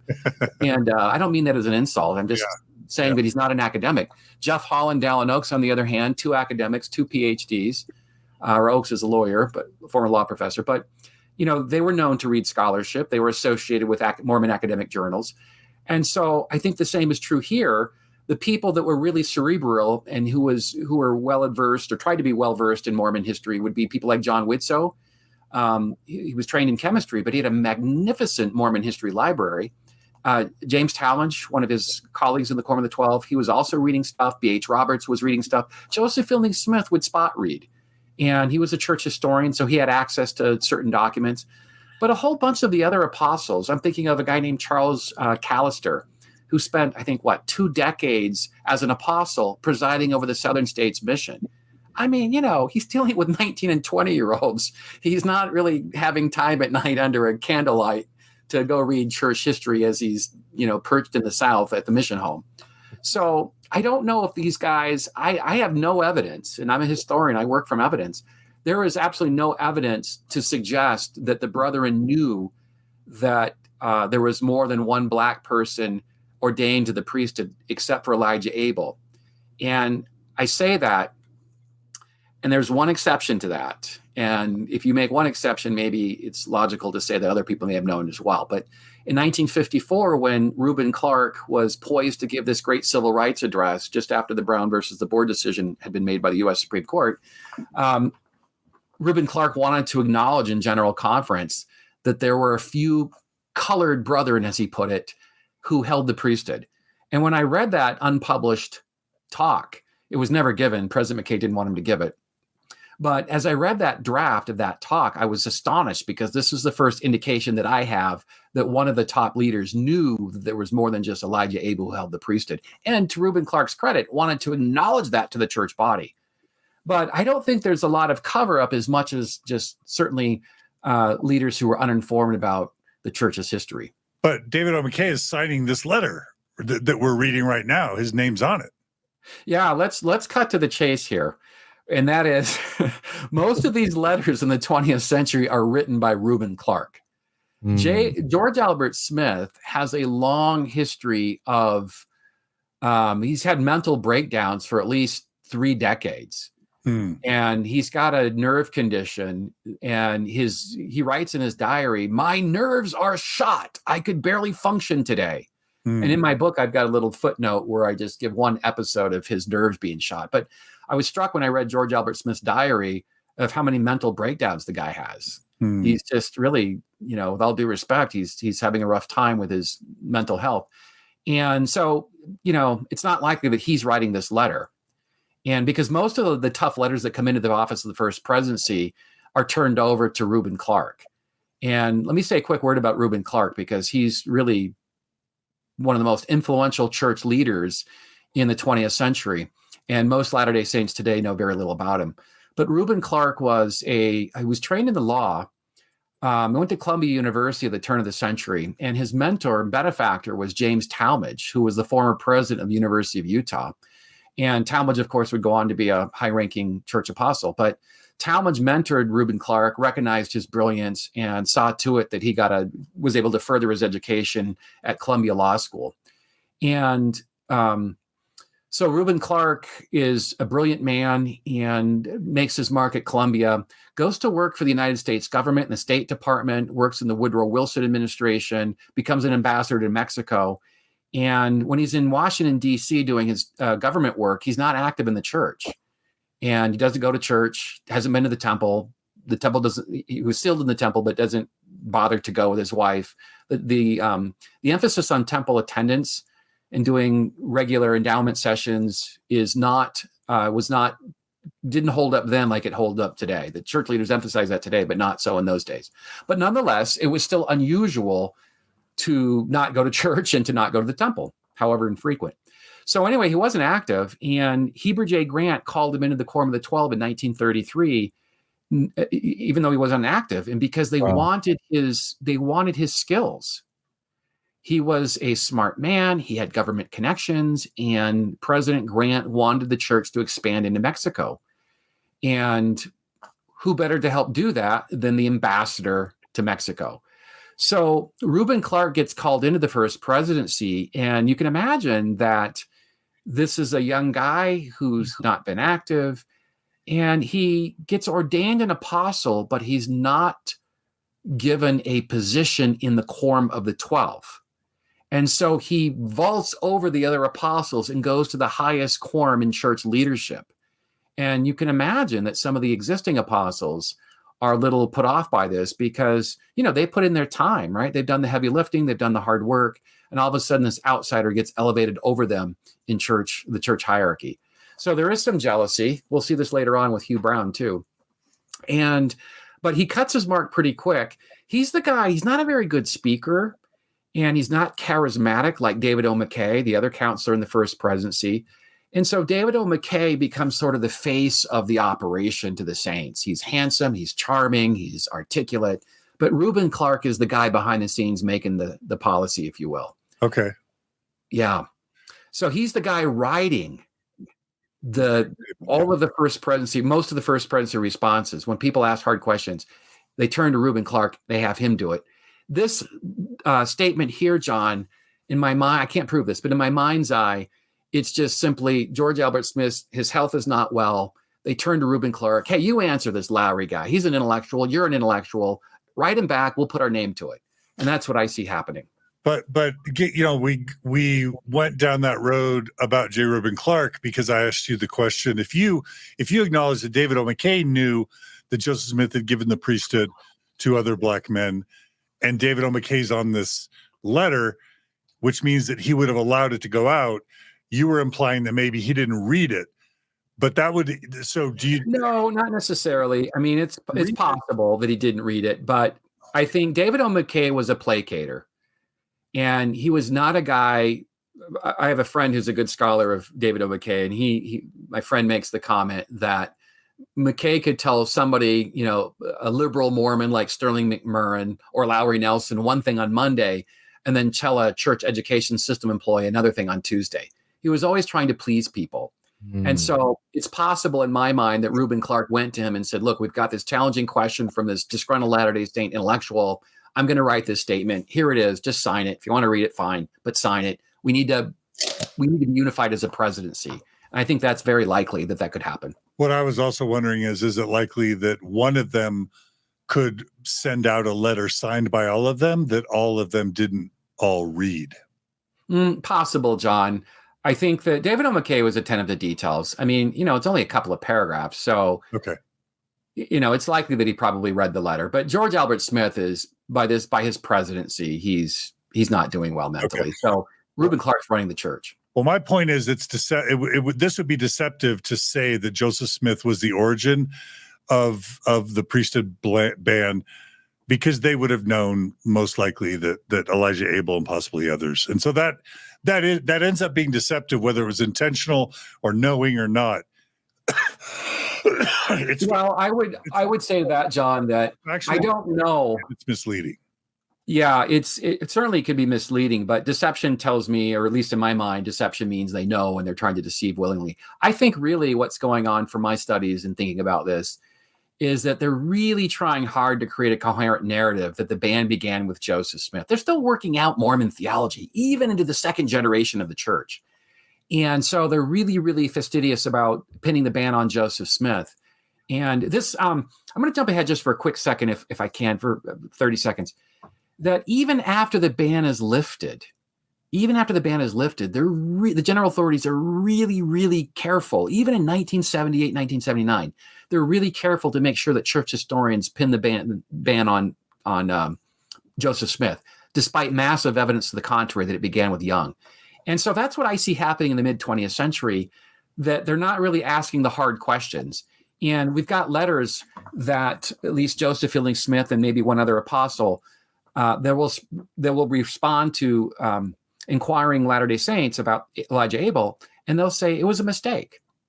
And so I think some of them think that it was a mistake that he was ordained, or they'll say David O. said this. There was an exception to the rule with Abel, but nobody else was ordained. And again, I don't see any evidence that David O. McKay knew anything about Quack Walker Lewis or any of those guys. All right. Okay. Well, I'm just, a lot of us want to know who know what when, and then who said what when aligned with what they knew. And so that's why I'm asking these questions. Okay. Back to Lowry Nelson, back to this letter to Lowry Nelson from the First Presidency. It goes on. This is the First Presidency speaking again. Furthermore, this is kind of a rough paragraph for me. Furthermore, your ideas as we understand them appear to contemplate the intermarriage of the Negro and white races, a concept which has heretofore been most repugnant to most normal-minded people from the ancient patriarchs till now. God's rule for Israel, his chosen people, has been, and is it endogamous or endogamous? I don't even know. Endogamous. Modern Israel has been similarly directed. So that's disturbing to me to hear the Mormon Church First Presidency in the 1940s refer to interracial marriage as obviously repugnant. Not just repugnant, but like face valid, obvious repugnant. There are two main things with interracial marriage going on here. And I remember talking to the late, great Lester Bush, one of the pioneers of Mormon racial history. Lester, rest his soul, just passed away last year. And anyway, I remember had a lengthy phone call with Lester about interracial marriage and the theological justification for it, and shared my ideas with Lester. It was fun talking to him. He was a brilliant man. And the two things that I shared with Lester that I talk about a little bit in this book, and that is what we're seeing now is we're seeing the most extreme form of interracial marriage among church leaders. And again, this is not unique to Latter-day Saints. Other people in larger American culture believe this as well. And that is that you shouldn't have these bloodlines mixing because it sullies the purity of the white race. That's a very extreme view, right? That's like, this is the stuff that Hitler would talk about with bloodlines, and that's also an extreme view. So it's an extreme view to oppose interracial marriage because one bloodstream will pollute the other. The other idea that LDS church leaders will latch on to in the 20th century is they will start reading what we call marital help literature. And in this marital help literature, this popular prescriptive literature about what makes a good marriage, Spencer Kimball in particular will pick up on this. And Kimball will read that the best, these are non-LDS writers talking about what makes good marriages in the 20th century. And these 20th century American marital experts will write books that Kimball will read in articles, mostly articles. And you'll see them in Kimball's private papers, which is how I know what he's thinking. And so he's reading these articles about marriage, what makes a good marriage. And he's not talking about bloodlines being contaminated like this letter does. It talks about that the best marriages are the ones that are where Christians marry Christians and Muslims marry Muslims and middle class marries middle class and Japanese marry Japanese and black people marry black people. And the idea would be that marriage is hard enough. Why would you want to complicate it if a Jewish person married a Christian person, or a Christian person married an agnostic, or a rich person married a poor person, or a black person married a white person? And so for those of your listening audience who are familiar with Kimball's views on interracial marriage, which he talks about a lot over the years during his ministry, this is what he's latching onto. It's this popular prescriptive literature that he's reading. It's not the stuff of Reuben Clark where we're going to sully the bloodlines. Maybe Kimball believes that, but the fact is that's not really what's undergirding his sermonizing on interracial marriage. So those are two different views of why certain leaders oppose interracial marriage. And in this letter, we're seeing the most extreme one. All right. Very good. Okay. So they call it repugnant. And then I think the only other part I think that's worth mentioning in this statement is they're basically codifying interracial marriage, the ban on interracial marriage, as being doctrinal as well. Because he writes, we are not unmindful of the fact that there's a growing tendency, particularly among some educators, as it manifests itself in this area, toward the breaking down of racial barriers in the matter of interracial marriage between whites and blacks. So he's basically saying, hey, you liberal academics are trying to build acceptance in the broader culture for interracial marriage. And then he ends by saying, but it does not have the sanction of the church and is contrary to church doctrine. Now, Gerard, I don't know if you think that's significant, but that's basically the first president saying that the ban on interracial marriage is church doctrine, right? Right. Yep. Yeah. That's what's happening. So I think that this isn't a private letter, right? And if Lowry Nelson doesn't quite know its doctrine, what about the tens of thousands of other Latter-day Saints? Do they know its doctrine? Yeah. And so what the church does is they're really alarmed by Lowry Nelson's letter, because in the letter, he says a couple of things in some of his exchanges with the First Presidency. He says that, I hope this had not received an aura of the sacred. When he said this, he's referring to the priesthood doctrine, the race doctrine. And now the brethren write him back saying it is doctrine and you shouldn't question doctrine. But then it occurs to them that if he doesn't understand its doctrine, a man who's been in the church his entire life, a man who taught at BYU, then what about the other members? Mm-hmm. And so by August 17th, 1949, they decide they want to fix that. And so they produce a First Presidency letter in which they're going to lay down the law. And the letter is going to state very clearly that it's a doctrine, that it's founded as a commandment, and that it's a result of the behavior of Black people in the pre-existence. They don't talk about neutral or less valiant. They stay away from that. But they do argue that this is a doctrine and God's responsible for it. And I want to go off record for a minute. I think your listeners may be curious about this, that there's been a lot of discussion about this 1949 letter.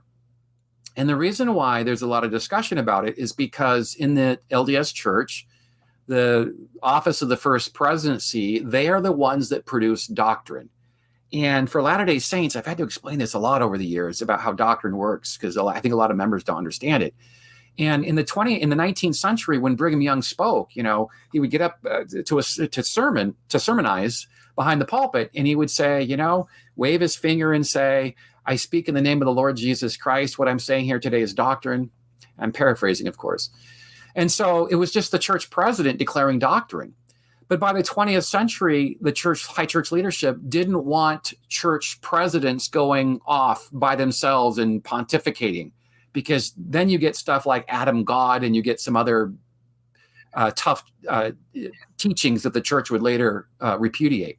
So by the 20th century, doctrine then becomes the provenance not solely by the church president, but by the office of the First Presidency.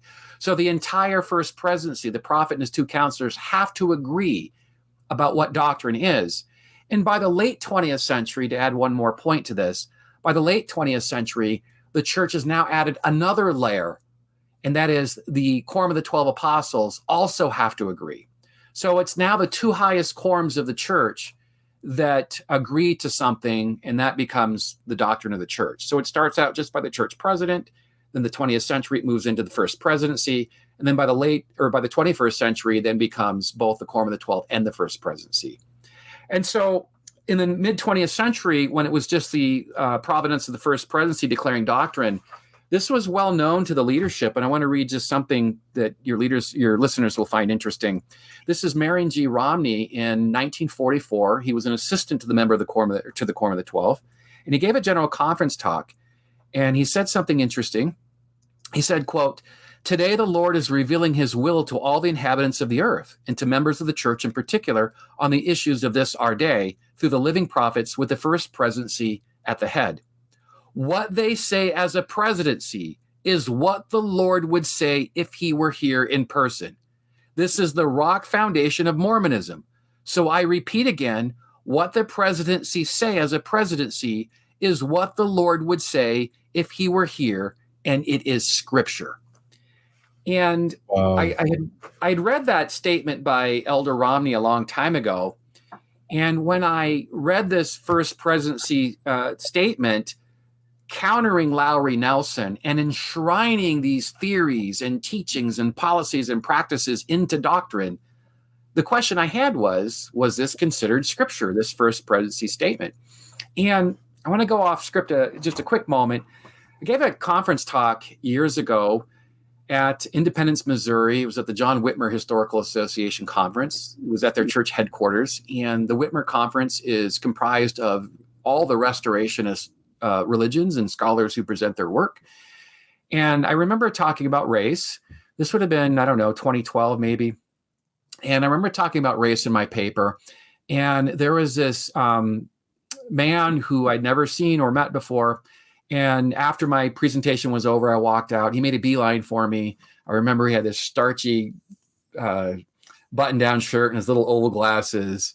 And I could pick him out from a ways away. He was a church bureaucrat. So he worked in Salt Lake.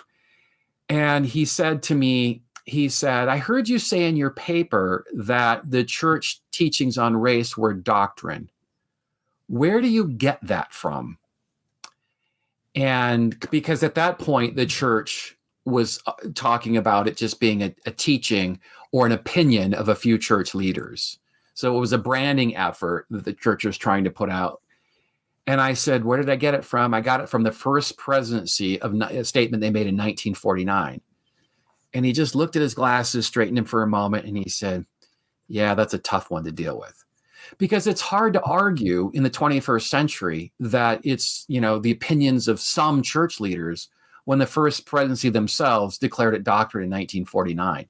And that's what's going on here, is that they're throwing down the gauntlet on Lowry Nelson.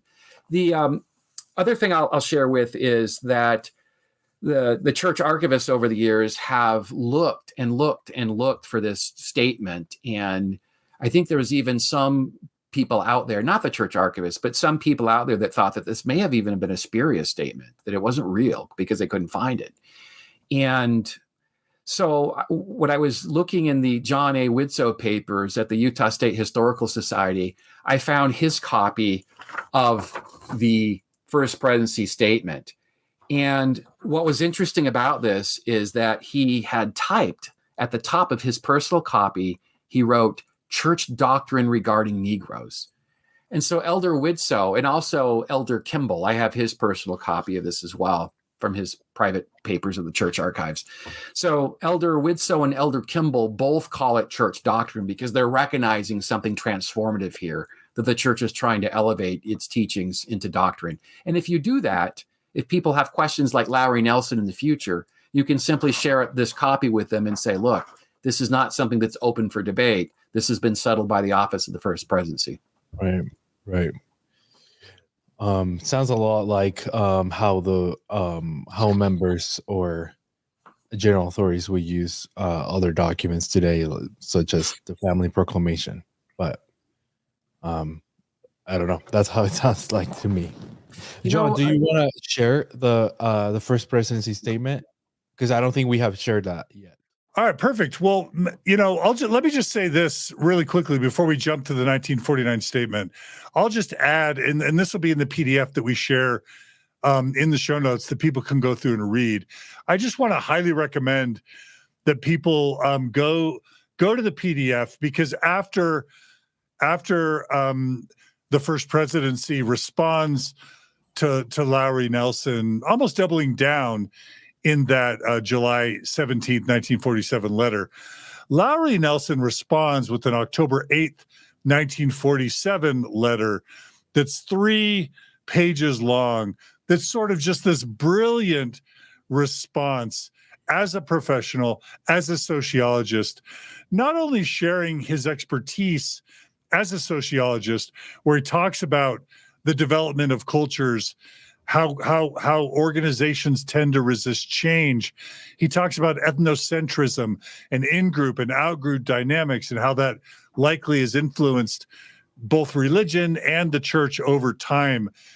He talks about, Japanese cultures and American Indian cultures and how the priesthood ban is problematic in its selectiveness, in so many different ways. He talks about Jesus Christ, how he can't find Jesus's support for the priesthood ban. And then he just shares in that final page his very personal reflections on why he's very troubled with the idea of the priesthood ban being enshrined as doctrine, sort of just saying how ironic it would be that someone like George Washington Carver, who was a brilliant Black, scientist, would be assumed that he would have been unworthy in the preexistence, and then in this life found unworthy for the priesthood, whereas just some random white person would be assumed to be worthy because of preexistence valiance. How just disturbing those types of things are. It's such a brilliant response. We don't have time to really dig into it in this episode, but I really highly recommend those of you do check that out. So anyway, what a brilliant series of exchanges. Matt, I'm so grateful you're bringing these exchanges to the forefront. Let's go ahead now and just jump to that 1949 statement. You've already talked about it briefly, but I think it might make sense to actually talk a tiny bit more about it, to tell people about what led to it, what it was, and maybe a passage or two about why, it might be important. Yeah, so a couple of passages I'll just read that are instructive. The first one is it says, "The attitude of the church with reference to Negroes remains as it has always stood. It is not a matter of the declaration of a policy, but of direct commandment from the Lord, on which is founded the doctrines of the church from the days of its organization, to the effect that Negroes may become members of the church, but that they are not entitled to the priesthood at the present time. So the attitude of the church with reference to the Negroes remains as it has always stood. Well, not entirely true, right? Black men were ordained to the priesthood during Joseph Smith's time. So clearly there's an evolution in the policy. And then there are earlier leaders like Orson F. Whitney, the apostle, and Joseph F. Smith, who are calling these teachings policies and practices. Well, now this First Presidency statement is enshrining it into doctrine by saying it is not a matter of the declaration of a policy. So it's not just a policy, but it's also a direct commandment from the Lord on which is founded the doctrine of the church from the days of the church. So they're using the word doctrine. And so they're really trying to be emphatic by mid-20th century that they're trying to really tighten up their church teachings by elevating them into doctrinal status. And in the last paragraph, as your readers can see, it says the position of the church regarding the Negro may be understood when another doctrine, so the second time they use the word doctrine, another doctrine of the church is kept in mind, namely that the conduct of spirits in the premortal existence has some determining effect upon the conditions and circumstances under which these spirits take on mortality, and that while the details of this principle have not been made known, the principle itself indicates that the coming of this earth and taking on mortality is a privilege that it is given to those who maintain their first estate, and that the worth of the privilege is so great that spirits are willing to come to earth and take on bodies no matter what handicapped may be as to the kind of bodies they are to secure, and that among the handicaps, failure of the right to enjoy in mortality the blessings of the priesthood is a handicap, which spirits are willing to assume in order that they may come to earth. So, I mean, they're making it really, really clear. And this is not a statement that was going to be circulated in the church magazine, the Improvement Era. It was not a statement that was going to be broadcast over the pulpit in General Conference. It was simply a statement that would supplement Joseph Fielding Smith's The Way to Perfection. So when people like Lowry Nelson had questions about the ban, then they would simply look to this statement and for guidance. And so what was the shelf life of this statement? Well, in 1951, it got misnamed. The statement somehow got titled 1951, but it was done in 1949, as Elder Widsow's personal copy indicates. And in 1951, it was mislabeled, but the brethren asked Ernest Wilkinson to share this statement with members of the BYU faculty who had been having some difficulty with the church's teachings on race. And I know we're going to talk about BYU later. So they shared this with the brethren or some of the BYU faculty. They also shared it with missionaries. Henry D. Moyle, who was an apostle and also a First Presidency member, he would speak to various church missions as a general authority, and he would distribute copies of this statement. But this statement was never meant for public consumption. It was only to be used when people had questions about whether this was a policy or a doctrine. And by the mid-1960s, by 1965, the brethren started to feel uneasy about this statement. And there was a BYU religion professor named James Clark, who was the nephew to J. Reuben Clark, the First Presidency counselor. And James R. Clark was producing I think, 5-volume series called Messages of the First Presidency.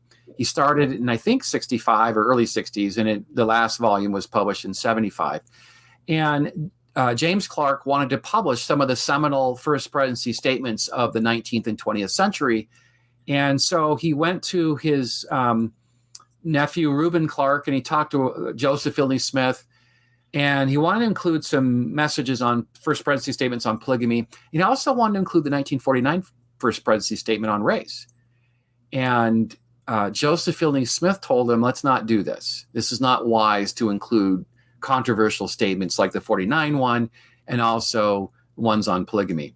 And the reason why it was controversial to Joseph Fielding Smith, it wasn't because he disagreed with the views.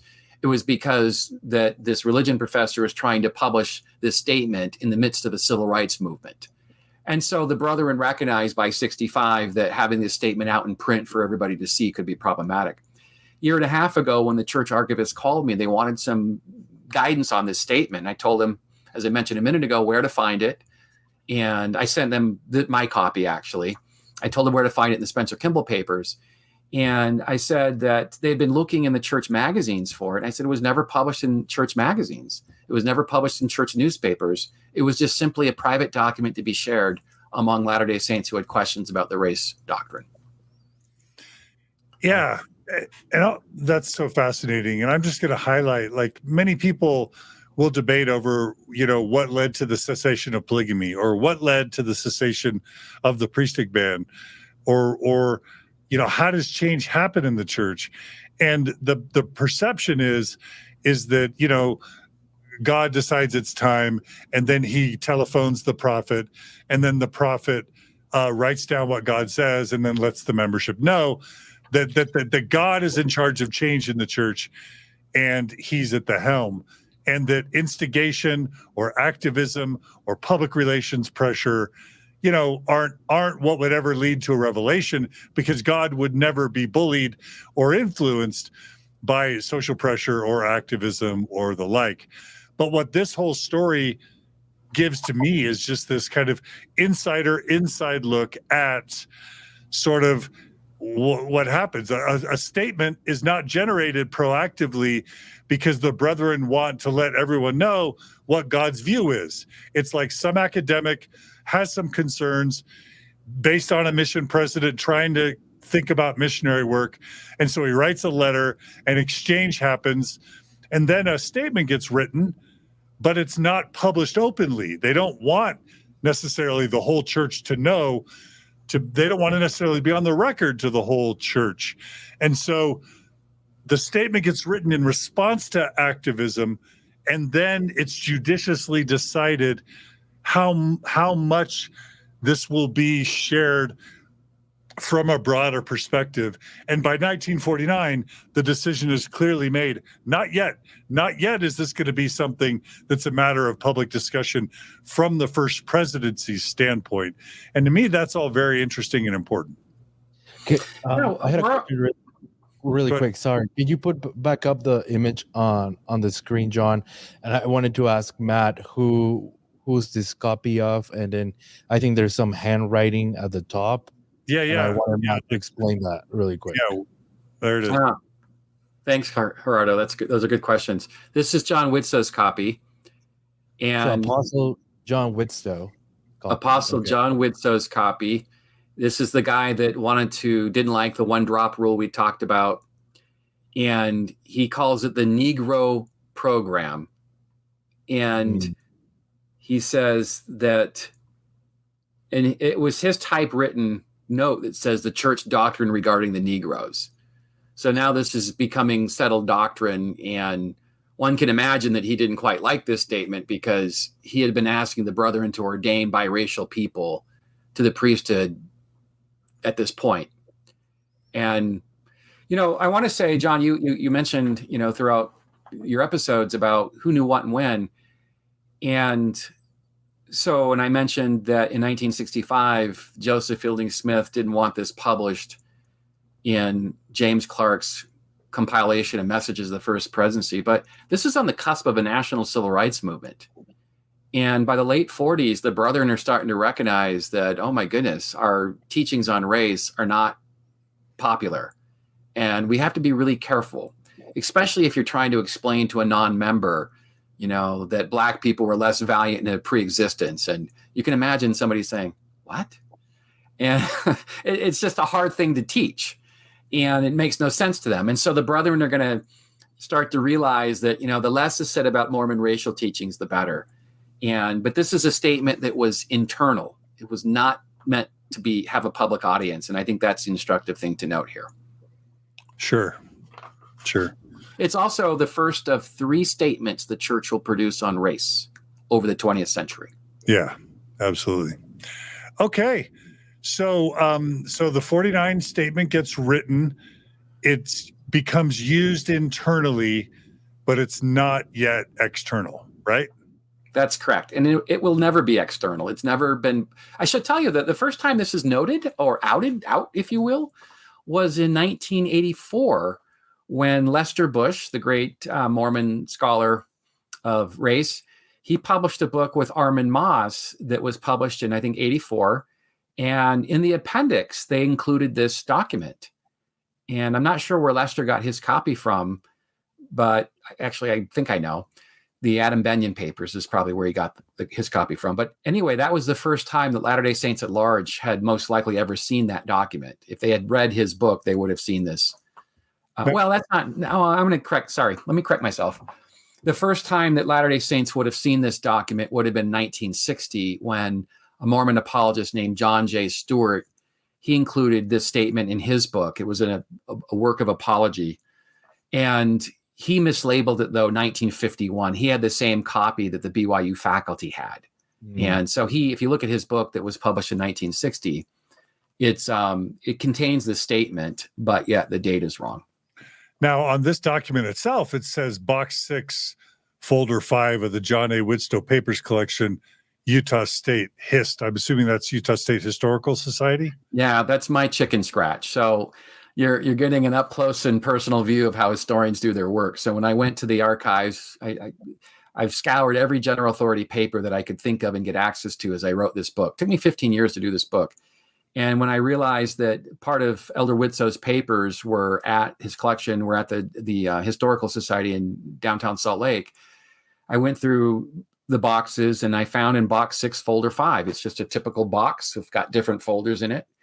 And as I was going through the box, one of them says the Negro doctrine or something like that, something with the Negro on the tab. And so I thought, oh my goodness, this is something that's going to interest me. So I popped it open and out came this statement here. And I had seen the one from John Stewart's book. I'd seen the one that Lester Bush had published in 1984, but I had never seen somebody's personal copy of it. And of course, Gerardo, as you pointed out, there's some handwriting at the top. That's even more rich because it deals with Elder Witzow's own personal reflections on what this statement is. How meaningful or not meaningful is it that there's no First Presidency signature to this particular statement? I don't think that that's as important because it wasn't meant for public consumption. It was just meant to be a document to share. And I think the most important thing too is what English scholars call literary theory or literary reception, or reception history, rather, reception theory, which is how do people interpret the document and how do they create meaning from the document? And clearly when the brethren wrote this, it was meant to lay down the law. This is a doctrine. It's not an opinion. It's not a theory. This is a doctrine. And this is the law of the land. It's going to remain. And so that's how the brethren taught it. And that's how the saints had interpreted it, at least the ones who had heard it. BYU faculty, missionaries, and I'm sure it had a wider circulation in private. But the operative word here is this was never shared over the pulpit. It was never published in the Improvement era, and it was never otherwise showcased by the brethren needlessly. They only shared it when somebody had a question about the priesthood doctrine. Okay. All right. Well, this is wonderful stuff, Matt. So, all right. I'm sorry. Go ahead. Just Roberto. one thing that was not. I don't know if you read it, Matt, but I just wanted to emphasize this statement by the First Presidency does give an approximate date to when the priesthood ban would be lifted or the curse removed from Black people. And it says that it would be done after all the children of God have received their blessings in the holy priesthood. Then the curse will be removed from the seed of Cain. So it's a little bit different from what happened in 78, but I just wanted to point that out. That yeah, so the presidency didn't believe that. This is that's great, Gerardo, because that's going to become a line throughout the 20th century when people ask the leaders, when critics ask the leaders, I should say, and even non-critics, just in good faith members wanting to know when will Black people get the priesthood, and the line was always that they'll get it in God's due time. And that doesn't mean anything. God's due time. What does that mean, right? And then some of them would be specific and say, they would quote Brigham Young. They would quote this statement here, because Brigham Young's the one that says this, that after all the non-cursed lineages, that is, people whose veins or lineage do not flow from Cain or Ham or Canaan, when non-cursed lineages get the priesthood, then Black people will have their time. And when I'm going to jump ahead just for a quick second, but when Bruce R. McConkie, the famous apostle in the late 20th century, when the priesthood ban was lifted, he gave this famous talk, and I'll talk at great length on this because it's such a seminal talk. But he said that, forget that I was wrong. And a lot of people in the church thought that he meant the race doctrine, the justifications for the doctrine. Right. And that's not what he meant, because he still taught that the Black people were cursed and less valiant to the day he died in 1985. What he meant was that Black people will never get the priesthood in mortality while I'm alive, because non-cursed lineages will not have had that opportunity first. And so when he said, forget what I said, he was referring to the timing of it. Wow. I didn't know that. That's good to know. Yeah, there's so many church leaders and members who butcher that. They argue that, hey, he's talking about the church doctrine, the curse and the less valiant. Forget what I said earlier in Mormon doctrine and other writings and sermons, that we have a new day. That's not what he meant. Wow. Because in General Conference, he's still referring to people in General Conference as the seed of Cain. This is 1981. Got it. Okay. And then how do we know that 49 statement was in response to Lowry Nelson's exchange with the First Presidency, or do we? We do. Yeah, we've got records from J. Reuben Clark in particular. Saying what?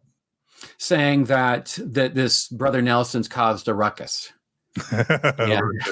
we need to lay down the gauntlet. There's an 80s movie that says, can you describe the ruckus, sir? I mean, they're worried about people like Reuben or like Lowry Nelson. I mean, the intellectuals of the church make them nervous because they're free thinking and they're not always orthodox in their views. They also are science-based and evidence-based, which is also a problem. That's correct. And when the response that the First Presidency said to Lowry Nelson, we understand that the world does not accept these teachings. And by the world, he's talking about essentially people in institutions of higher learning like you. And they also use the word higher critics, was a very specific reference to biblical higher criticism, where people start to employ reason and ask questions like, is it true that people lived in the mouth of a fish, for a few days? Or is that just a, allegory? But anyway, so they didn't like people like Lowry Nelson asking hard questions predicated upon his learning, and they tried to shut him off with this dogmatic First Presidency statement. But as we'll learn, it doesn't shut him off or shut him up. Let me go ahead, even though it's kind of a tiny bit in the weeds. Let me share the final exchange between the First Presidency and Lowry Nelson, at least in the documents that I have. So this is the First Presidency responding to the longer Lowry Nelson letter that we didn't read. But again, this is the First Presidency, and it's kind of a rebuke. It basically says, hey, Brother Nelson, we have your letter of October 8th in further development of the matter. We feel very sure that you understand well the doctrines of the church. They are either true or not true. There's the binary. They are either true or not true. That's interesting. They go on to write, our testimony is that they are true. Under these circumstances, we may not permit ourselves to be too much impressed by the reasonings of men, however well-founded they may seem to be. We should like to say this to you in all kindness and in all sincerity, that you are too fine a man to permit yourself to be led off from the principles of the gospel by worldly learning. You have too much of a potentiality for doing good, and we therefore prayerfully hope that you can reorient your thinking and bring it in line with the revealed word of God. Faithfully yours, the First Presidency. And then it says, signed, George Albert Smith. What do you think about that? They're putting this juxtaposition against church teachings versus worldly learning. And they're asking a person who's been trained in sociology, who went to 10 years of schooling, to sort of put that aside and just follow the strictures of the church.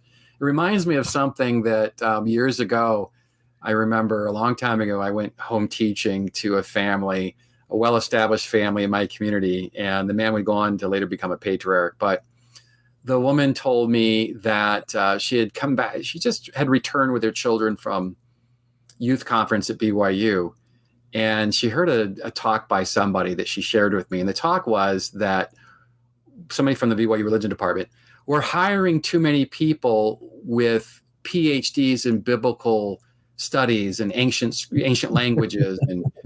And we've just told them, so this is the person at BYU recounting to my friend and other people, presumably, criticizing some of their new hires who have biblical credentials.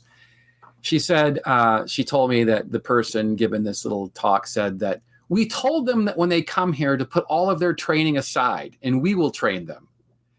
And I mean, I burst out laughing. I mean, you went to school for 10 years and you're going to shove that all aside, all because somebody who doesn't know a whiff about biblical languages and culture is going to teach you about the Bible and how to teach it. I mean, it's absurd.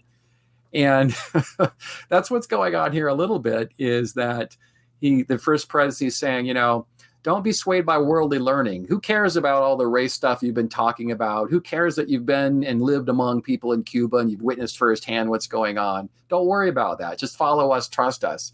And Lowry Nelson, of course, is an independent thinker, the same guy who questioned the Godhead at BYU. And I think that I want to emphasize something that I think is critical. He's not trying to be a provocateur. He's just simply saying, look, this is a problem. We shouldn't be going into Cuba and elsewhere where we have mixed race populations. And we shouldn't even be subscribing to these views anyway, because they're racist. And the word he uses is ethnocentric. That's the first time he uses that word in that October 8th letter, John, that you referred to.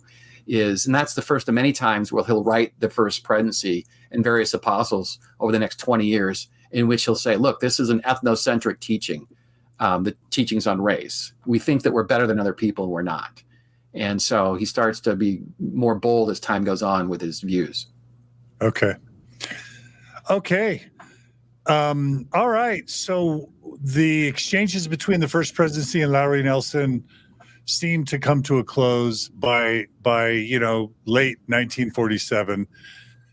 How do we get to this becoming a debate in a national magazine? Do you want to take us there, Matt? Oh, my goodness. So Lowry Nelson learned the hard way that he was not going to sway the brethren with his views. So he decides to go public. And this is something Hugh Brown will do later on as well. Although Hugh Brown has an ecclesiastical position, whereas Lowry Nelson does not. And so he decides to go public. And later, years later, Lowry Nelson will brag, this is the first time the world had learned about the church's Negro doctrine. So he's like giddy by this point that he's the one that's going to tell the world in 1952 that the church has some racist teachings. And so he decides to publish his view of the church's views, as he understands them, in the New Nation magazine, which is one of the most popular magazines in the United States in the mid-20th century. And John, if you want to, I think you have the. Yeah, I do. Let me want to put that up. Later in your book, you talk about how, tell me if I'm wrong, that Nelson's exchanges with the First Presidency end up getting distributed throughout sort of the CES, the church education system staff, and also BYU faculty. And it's almost as if he starts to become this folk hero of someone who is an intellectual directly engaged with the brethren. Is that prior to the Nation's article getting published? Yeah, well, prior and during. So when it was published in 49, almost immediately there were copies that began to circulate on the underground. And Lowry Nelson calls it the underground. That's a word he used, not me. And he also says that he calls them sub rosa copies. And he said, I didn't approve of any of this stuff, but I'm happy they're circulating. And so he shared the exchange of the First Presidency with one of his friends on the BYU religion faculty, a man named Gustav Larson, who didn't like the race doctrine. And Gustav Larson, when he received copies of the exchange of the First Presidency, he was absolutely just thrilled. And he and his wife stayed up till 1:30 in the morning reading them. And he said, we were simultaneously amused and disheartened as we read them. Amused by Lowry Nelson's boldness and disheartened by the fact that the brethren were emphatic that these were the doctrines of the church. And so Gustav Larson and others start to share them with their friends in the church education system, the BYU religion faculty. And the copies had made their way all the way back to the University of Michigan, where a guy by the name of Levan Kimball, Spencer L. Kimball, that rings a bell. That's Spencer W. Kimball's oldest son. He went by the name of Levan to separate himself from his father, his namesake. And so Levan Kimball talks about reading this exchange and being amused and heartened by them. And a lot of the people, they wrote Lowry Nelson letters, these LDS intellectuals, and they said that we admire your ability to be frank. We are employed by the church. We would lose our jobs if we were as bold with the brethren as you. But we sympathize with your position. And this is in 49, 50, 51. And so Lowry Nelson is getting an audience of support. I don't think he understood how many people within the church education system supported his views. And because rarely do people see what the brethren are thinking behind the scenes as they would in this private exchange. And so Lowry Nelson decides to seize the opportunity by publishing further more of his views about the church's race teachings in the New Nation magazine. And now this is Nelson coming out into the open where he wants to expose to the world what the church says about race. And one of the things that he says is that the church's race teachings are an embarrassment. And I remember reading Spencer Kimball's papers. Of course, the brethren are always worried about what's being said in public venues. And Spencer Kimball had a copy of this article in his private papers. And Spencer Kimball analyzed or circled the word embarrassment, that somebody, a member of the church, would use the word embarrassment to describe an LDS church teaching. And obviously people like Elder Kimball, who's then an apostle, and some of his colleagues were absolutely upset that Lowry Nelson would call them out publicly like that. Yeah. Okay. So before Nelson chooses to publish this letter in the Nation, he actually seeks for permission, right? From David O. McKay? Yeah, he sends a copy of what's that? He gives him a heads up. He gives him a heads up, and he says, so he's not really entirely trying to be an antagonist, but he's really trying to push for change in the best way that he can. And so he sends the president a copy and just says, look, I'm going to do this. And I don't have David O's President McKay, or I guess it's President McKay at that point, he's in the First Presidency. I don't have his, or he's the church president by this point. I don't have his response to the article in draft form, but we do know how he responds afterwards, because President McKay and Elder Kimball and others are just furious that one of their own would do this. I think it's worth sharing what we do have, which is a letter to Lowry Nelson by Joseph Anderson, secretary to the First Presidency. And I do think this is worth sharing. It's a very short letter, but it's basically dated May 23rd, 1952. Dear Brother Nelson, your letter without date addressed to President McKay was received. About the article you intend to publish. President McKay wishes me to say that obviously you are entirely within your rights to publish any article you wish. That's nice. But then he has this ominous final sentence. He says, I should like to add on my own account, so this is Joseph Anderson, not the First Presidency or McKay, that when a member of the church sets himself up against doctrines preached by the prophet Joseph Smith and by those who have succeeded him in the high office which he held, he is moving into a very dangerous position for himself personally. And I'll just add two quick observations. One is that Joseph Smith didn't teach the priesthood ban, so that's a problem. But then the second thing is this is a pretty ominous threat, probably to his membership. At least that's how I'm reading it. Anything you want to say about that statement, Matt? Yeah. He's saying that by openly opposing the church's teachings in a public venue like this, you are sliding into apostasy. And so it's an absolute threat. And President McKay, rather, you see a pattern with him that when Latter-day Saint scholars in particular wanted to advance something that they thought was morally conscionable, that is, they felt that they should do it, that when they apprised him about what they were to do, he didn't like it, but he would always say, you have your free agency. They never wanted to get into the business of saying, no, don't do it. So what they would do is they would say something like, you have your free agency. You can do it if you feel you must. However, there's a consequence. And the consequence is you're going to find yourself out of the church. Do you know of other instances of apostasy for public dissent prior to this sort of ominous threat to Lowry Nelson? Did that happen much in the early 20th century that you're aware of? Yeah, absolutely. With the race teachings, the race ban, there are plenty of people. That's another whole book. You could write a whole book about how many Latter-day Saints were excommunicated because they publicly, keyword is public. You can privately disagree, but when you go public with your disagreements, then you run the risk of getting excommunicated. So we have a long list of people, and we'll meet some of them in subsequent episodes, folks who spoke out, including church education system employees who spoke out against the ban and got excommunicated. We also see it with people who in polygamy, who speak out publicly and get excommunicated. We also see it with people who follow the Adam God teaching into the 20th century. They will argue that the church is wrong for moving away from that doctrine that Brigham Young and John Taylor and others had taught. And so when they speak publicly, especially in newsprint, that's when you run the risk of incurring the most trouble with the brethren. Interesting. I knew about, dissidents around polygamy turn of the century. I didn't realize people were excommunicated for public dissent around Adam God theory in the early 20th century. But are you saying there were people excommunicated before Lowry Nelson for speaking out publicly about the priesthood? Yeah. Mostly it would be over polygamy. And it wasn't just obviously people practicing polygamy. That this takes us off into a different angle for a quick moment, which is fine. But those who are, when the church was trying to move away from polygamy in the early 20th century, it took them 3 manifestos to kind of do that. Yeah.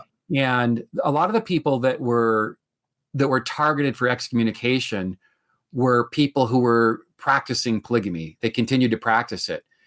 But by the 1920s and 30s, Reuben Clark in particular, the powerful First Presidency counselor that we've talked about, he argued that it ought not to be people who were refusing to give up their polygamous families, but people who were sympathetic to polygamy ideas. Because Reuben Clark did not believe in a big tent theory. He didn't think that the church could accommodate people who supported polygamy, at least in theory and maybe not in practice. So if you publicly said that you agreed with polygamy, even though you were monogamist, you were still subject to church sanction. Got it. Okay. All right. So now that Lowry Nelson has been warned that he's skating on the edge of apostasy if he publishes this letter with the nation, I'll just show it really briefly. This is the letter appearing in May 24th, 1952 edition of the Nation. It's around a single full page. We'll be including that in the show notes. You read a few excerpts, including this idea that it's embarrassing to the church. Can you just describe how should we think about the Nation as a magazine? Is it like a National Review? Is it like an Atlantic Monthly or a New Yorker? What was its role in broader American discourse, in the late 40s, early 50s? Well, Lowry Nelson purposely chose the Nation because it was like a Time or a Life magazine. They would run popular stories of interest to Americans. Got it. And he thought that the Nation would be the best way to get the story out. And also, too, Nelson thought that, this is critical, Nelson thought that the New Nation had a large Negro readership, as he put it. And he wanted Black people to read this. And this was the best venue to do it because they were already reading it. Okay. All right. And okay. So he releases that in the Nation. Was it a pretty broad readership? Was it pretty popular at the time, or was it more niche and kind of smaller audience? No, huge. Okay. He purposely chose a magazine that had a huge reading audience from all different races and ethnicities, and also that somebody had told him that it had a large Black readership, and that's really what nudged him to go with the New Nation as opposed to another venue. Okay, all right, and then we're also going to be sharing in our PDF a response. So apologetics, Mormon apologetics, BYU apologetics, apparently were alive and well in the early 1950s because, just a couple months later, in August of 1952, so May, June, July, so 3 months after, a BYU professor publishes a response to Lowry Nelson's essay. Do you want to just tell us about the response? Yeah, so Roy Doxey is an interesting character. He's a junior member of the faculty. He does not have a PhD. He's a fundamentalist. He's anti-evolution. He's not an intellectual. And it's, I don't have any proof for this. I don't know if somebody from church headquarters asked him to write the response or he just did it on his own. That's just unclear to me. But one imagines that if Hugh Nibley, the great master of languages, the most prominent BYU religion faculty, man trained in classics from Berkeley, his PhD, or Sidney Sperry, a man trained in biblical languages at the University of Chicago. Those are two hefty, erudite members of the religion faculty. Their response may have looked much different than this young whippersnapper, fundamentalist, anti-evolution guy. And so what he does is he quibbles with, he does a couple of things. He takes issue with Lowry Nelson. You're a member of the church. You used to teach at BYU, I'm told. How could you do this and embarrass the church? And so there's a personal attack that way. And he also quibbles with Lowry Nelson for saying that Black people were neutral in the pre-existence. And this is something, neutral. They were fence sitters. And Lowry Nelson had heard this as a boy growing up, that Black people were fence sitters. And of course, we've talked about this already, that this was one of the competing claims out there, that Black people are either neutral or less valiant. Well, Nelson had heard the former, that they were neutral. And by 1952, after The Way to Perfection, when Joseph Fielding Smith sort of made the less valiant position mainstream, Roy Doxey criticizes him for not getting the doctrine of the church straight, that they're less valiant, not neutral. I mean, like this matters, but this is what Doxey's doing. And he also says that that the church does more for the Negro, as he writes, more than any other church. And Lowry Nelson does not suffer fools gladly. He's upset that this no-name religion guy is lecturing him about not knowing the doctrines of the church. It's kind of humiliating. And there's exchange that these two men engage in that unfortunately got cut from my book in the editing process, but they exchange 5 or 6 or 7 letters.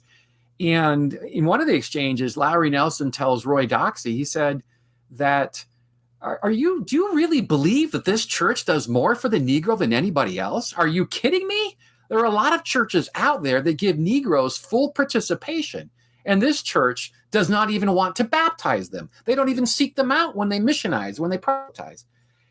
And so it's a heated exchange between these two passionate Latter-day Saints about race in the mid-20th century. And needless to say, Roy Doxey is thinking he's doing the church a service by having to defend its good name before an audience that's learning about these teachings for the first time.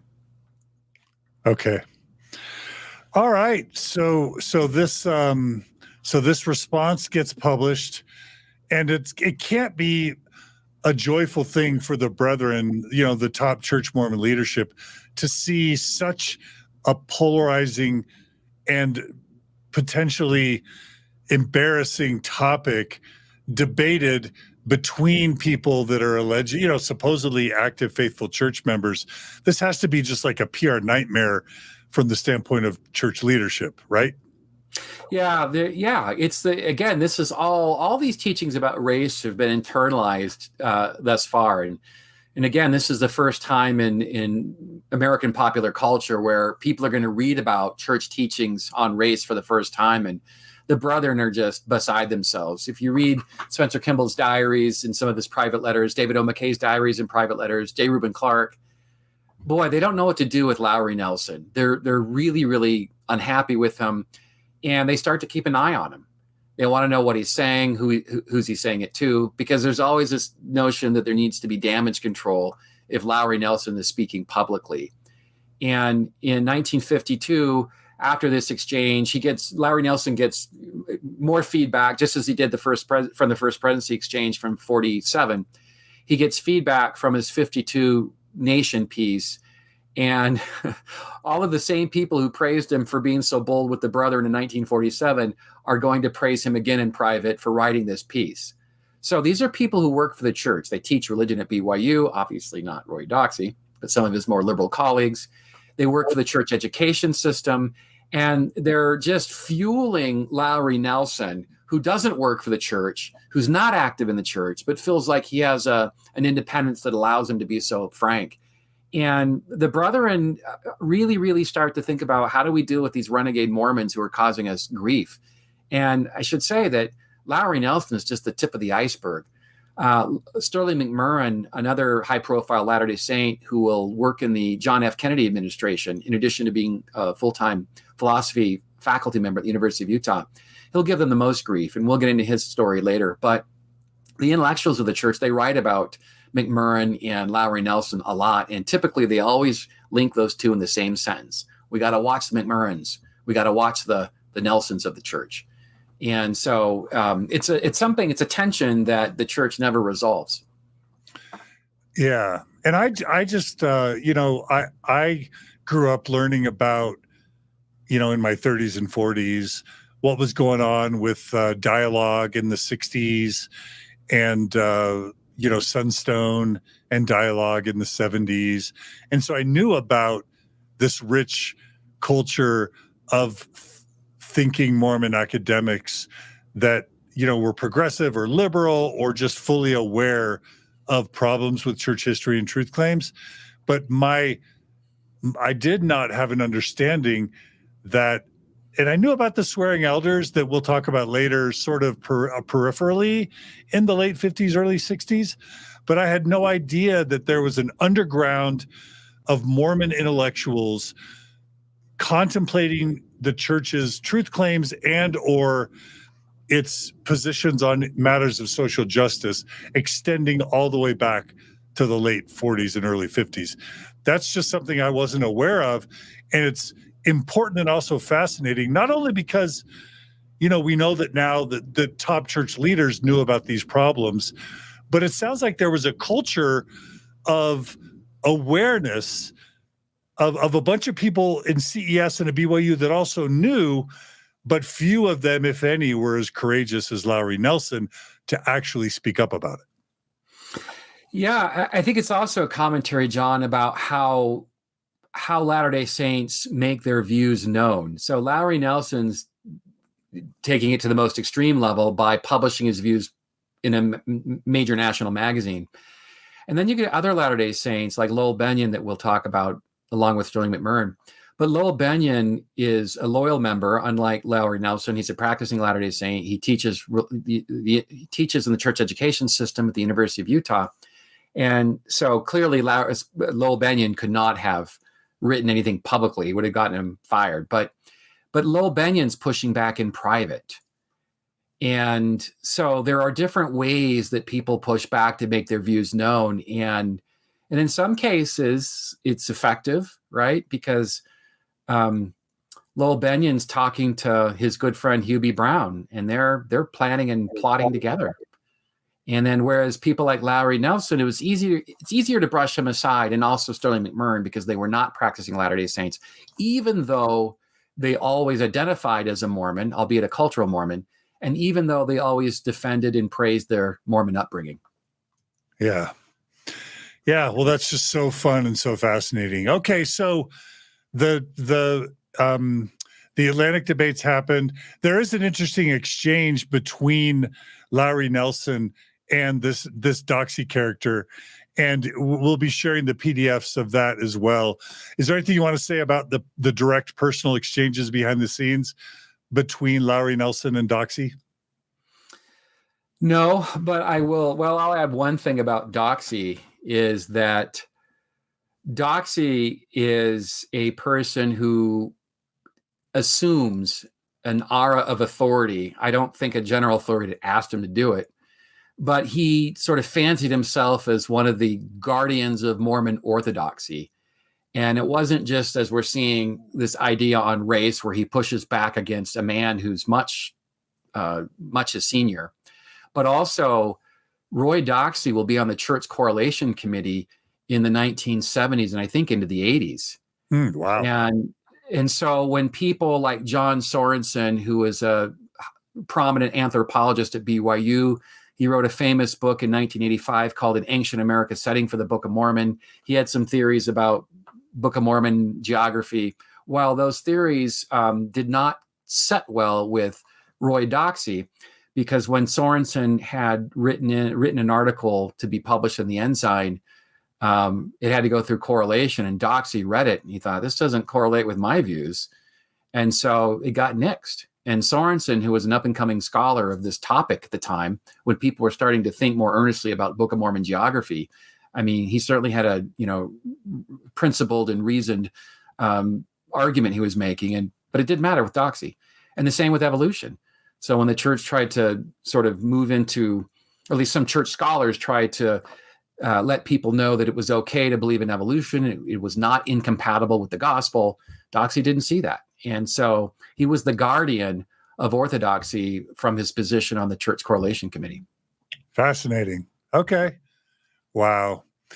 All right. So what, since this episode is primarily about Lowry Nelson, was he excommunicated? Do we know? Did he fade into oblivion? Did he continue to stir up things behind the scenes? Just take us through kind of, the remainder of his life and anything that you think is important for our audience to know as we kind of honor him a little bit today. Yeah. So he said in 1952 that this was the last time that he would make his views known on the race issue. This is 52. Well, he didn't keep to his word. Because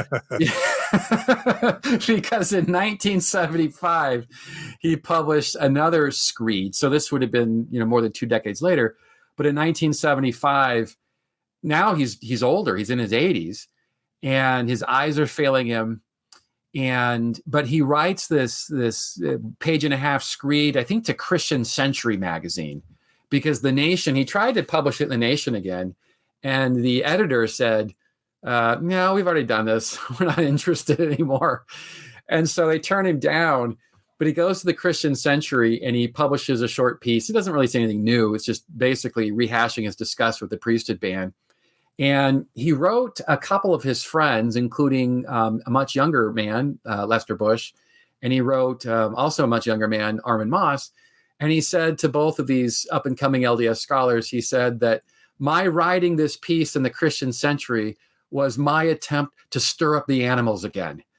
And because he recognized that he got such a profound response from his 1952 Nation article that he wanted to stir up the animals again. And I found no evidence that anybody paid the Christian Century piece any attention, just because by that point, the Civil Rights Act the Civil Rights Movement had finished, and the church was just being brutalized in the national news media.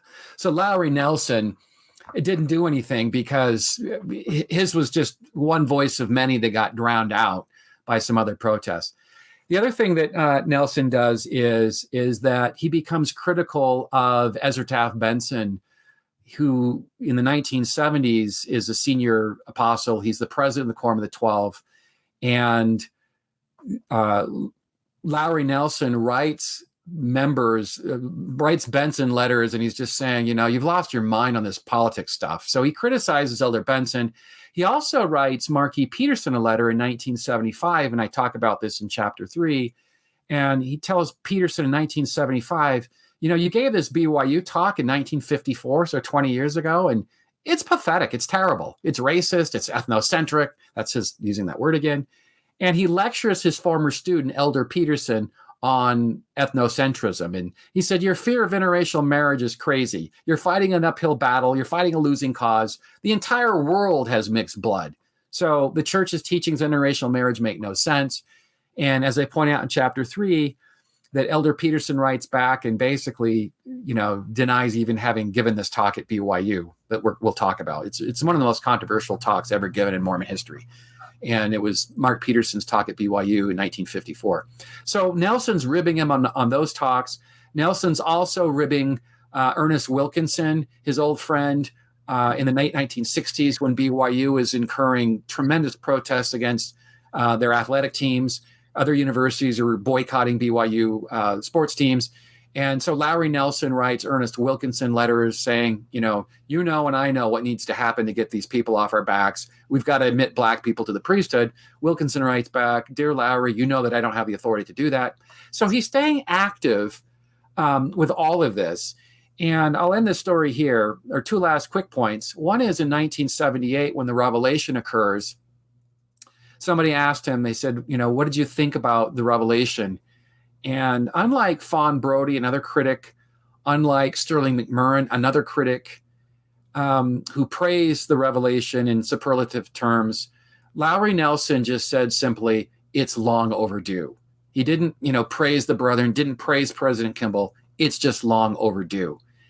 And in the 1980s, as 1978 to 1985 to the day, 78 to 1986 to the final years of Lowry Nelson's life, he really becomes reflective, and he writes a couple of lengthy pieces about his life, his employment at BYU, his views on the race issue, his views about other doctrinal issues with which he disagrees. And he's definitely one of those lost voices in Mormon history, because he's a guy that doesn't hold an ecclesiastical position. He sort of fades away from the church in the mid-20th century. And the only people who really know him are people like me who study Mormon racial history.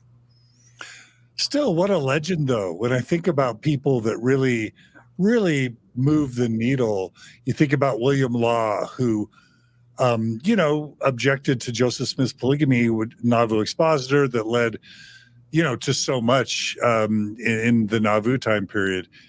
You think about B.H. Roberts and the role he played in the early 20th century in helping the church kind of deal with historicity issues in the Book of Mormon. When you think about Fawn Brody and the role she played with publishing No Man Knows My History, or Juanita Brooks with the Mountain Meadows Massacre, these are the legends that I've come to think about along with others as really moving the needle. Lowry Nelson if there's a Mount Rushmore of dissidents or critics or academics or intellectuals, Lowry Nelson, in my view, deserves to be on that Mount Rushmore, maybe. I can tell you the brother would not agree with you. he caused them a lot of fits. So did Fawn Brody. So did William Law. That's my whole point, I think. Yeah. There's no question. He's to Mormon intellectuals in the 20th century who are independent thinkers. I mean, Lowry Nelson's a hero to them, and they write him very explicit letters. I was shocked when I went through these letters at BYU and elsewhere in other collections that how much they would praise him. And this is a guy who's in open defiance of the church leadership, and people who work for the church are praising this guy in private. And it certainly fuels Lowry Nelson to continue to do what he's doing. But he becomes a hero to a lot of people, including young college students who somehow get access to this First Presidency exchange. These college students start reading these letters, and in some cases, it leads them right out of the church because they don't trust the brethren. I'm curious if Lowry Nelson and Hugh Nibley had correspondence, and if so, what that looked like. I'm sure that would have been interesting. You probably don't know anything about that, huh? Not that I've seen. I mean, I've gone through Lowry Nelson's. He's got two collections, and they're both excellent collections. And for your listening audience, I should explain what this means. When some people, when you live a full and rich life, and you're a public figure like Lowry Nelson was, he worked in the Franklin Roosevelt administration, and he was a high-profile Mormon intellectual. Anyway, he's got correspondence with church leaders about this topic that we're talking about and other topics. So what that means is that when you're getting close to the end and you realize, I've got a lot of private letters from the general authorities and from government leaders and so forth, I want to keep those letters alive. I want people to be able to read them. And so Lowry Nelson donated the biggest part of his collection to the University of Utah, which is where I found a lot of the material that I found in this book. but also he donated some of his collection to BYU. And the stuff with Heber Meeks and Heber Meeks's report, the Heber Meeks papers are at BYU. So between these two collections, actually three collections, the Lowry Nelson papers at the U, the Lowry Nelson papers at BYU, and the Heber Meeks papers at the BYU. Between those three, or among those three collections, this is really what informed me today. And this is where I read some of his unpublished writings about the church that he had written in the later part of his life, even though his eyesight was poor. He still was able to write his life history, if you will. And he's definitely an interesting character because this is a church that promotes obedience and deference to leadership. And Lowry Nelson was none of those. Yeah. Is there a way for any of us to get even a PDF copy of his autobiography? Do you know? I don't know. I don't have the full copy. I mean, I took notes is what I did when I read it. But yeah, you could get a copy. Yeah, there's no question. So let me be clear. One of the writings called The Last Judgment, it's a lengthy thing that's unpublished, and he spells out a lot of his views about theology in this Last Judgment piece. I think that was written in 1978. And then John, his autobiography was published by a publishing press in New York, and it was published in 85, the year before he died. And you can get a copy because I got a copy through my own university library.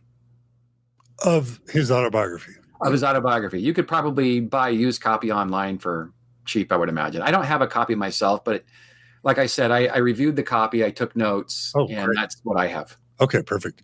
I'm also curious to know if he corresponded with like Eugene England, or again, any correspondence between Lowell Benyon and Lowry Nelson.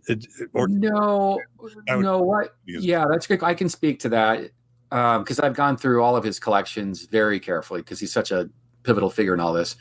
He does not, to my knowledge, I'll stand corrected if somebody proves me wrong or if my memory fails me on this, but I didn't find any evidence of correspondence between Hugh Nibley. I didn't find Eugene England's too young at this point, and England's in graduate school in the 60s, and England is he's worried about his own career as an academic, so he's not quite involved in Lowry Nelson disputes. But the reason why Armin Moss and Lester Bush are having regular correspondence with Lowry Nelson in the early 70s. And by this point, Lowry's in his 80s, early 80s. And of course, Armand and Lester are probably in their, late 30s, maybe early 40s. But anyway, is because they're interested in race. And so they came across Lowry's exchange with the First Presidency in 1947, and both Armand and Lester at different points wrote him letters about it. So they developed a friendship that way. And the only other person that I know of that I haven't talked about today, and I know time's winding down here, but is Lowry Nelson inspired a man that's from his generation, a guy named Chauncey Harris. And Chauncey Harris was the BYU's first Rhodes Scholar. I think he graduated in 1933. His dad was Franklin Harris, the president of BYU. So Chauncey Harris has deep connections to BYU. He married a woman whose father was Clifford Young, who was a member of the Quorum of the 70, and her grandfather was Heber J. Grant. So Chauncey Harris's wife had deep connections. Anyway, Chauncey Harris went on to get a PhD in geography, became one of the world's leading authorities in Soviet and Russian cartography. And he taught at the University of Chicago for years. Anyway, when I went through his collection at the University of Chicago, I found letters between he and Lowry. And Chauncey was so moved by what Lowry was doing on this race issue, not just with the First Presidency, but with the Nation piece that he published in 52. Chauncey Harris said, "Hey, coach me, Lowry. I'm going to make my views known to David O. McKay, the president, as well." And the only difference in strategy was that Chauncey, who is then moving out of the church because of the race doctrine, and I mentioned this in a later chapter in my book, but he's on his way out of the church at this point, but he's very, very loyal.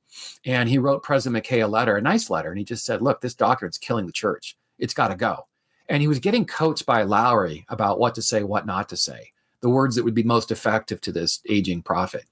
And David O. wrote Chauncey back, and he just said, basically, it's out of my hands. I'm waiting for a revelation. And that's essentially how President McKay ends the discussion. And he was being coached by Lowry Nelson, you're saying? He's being coached by Lowry Nelson. Fascinating. And again, Lowry Nelson, there's no evidence that he was ever excommunicated. Do we know how he avoided that fate at all?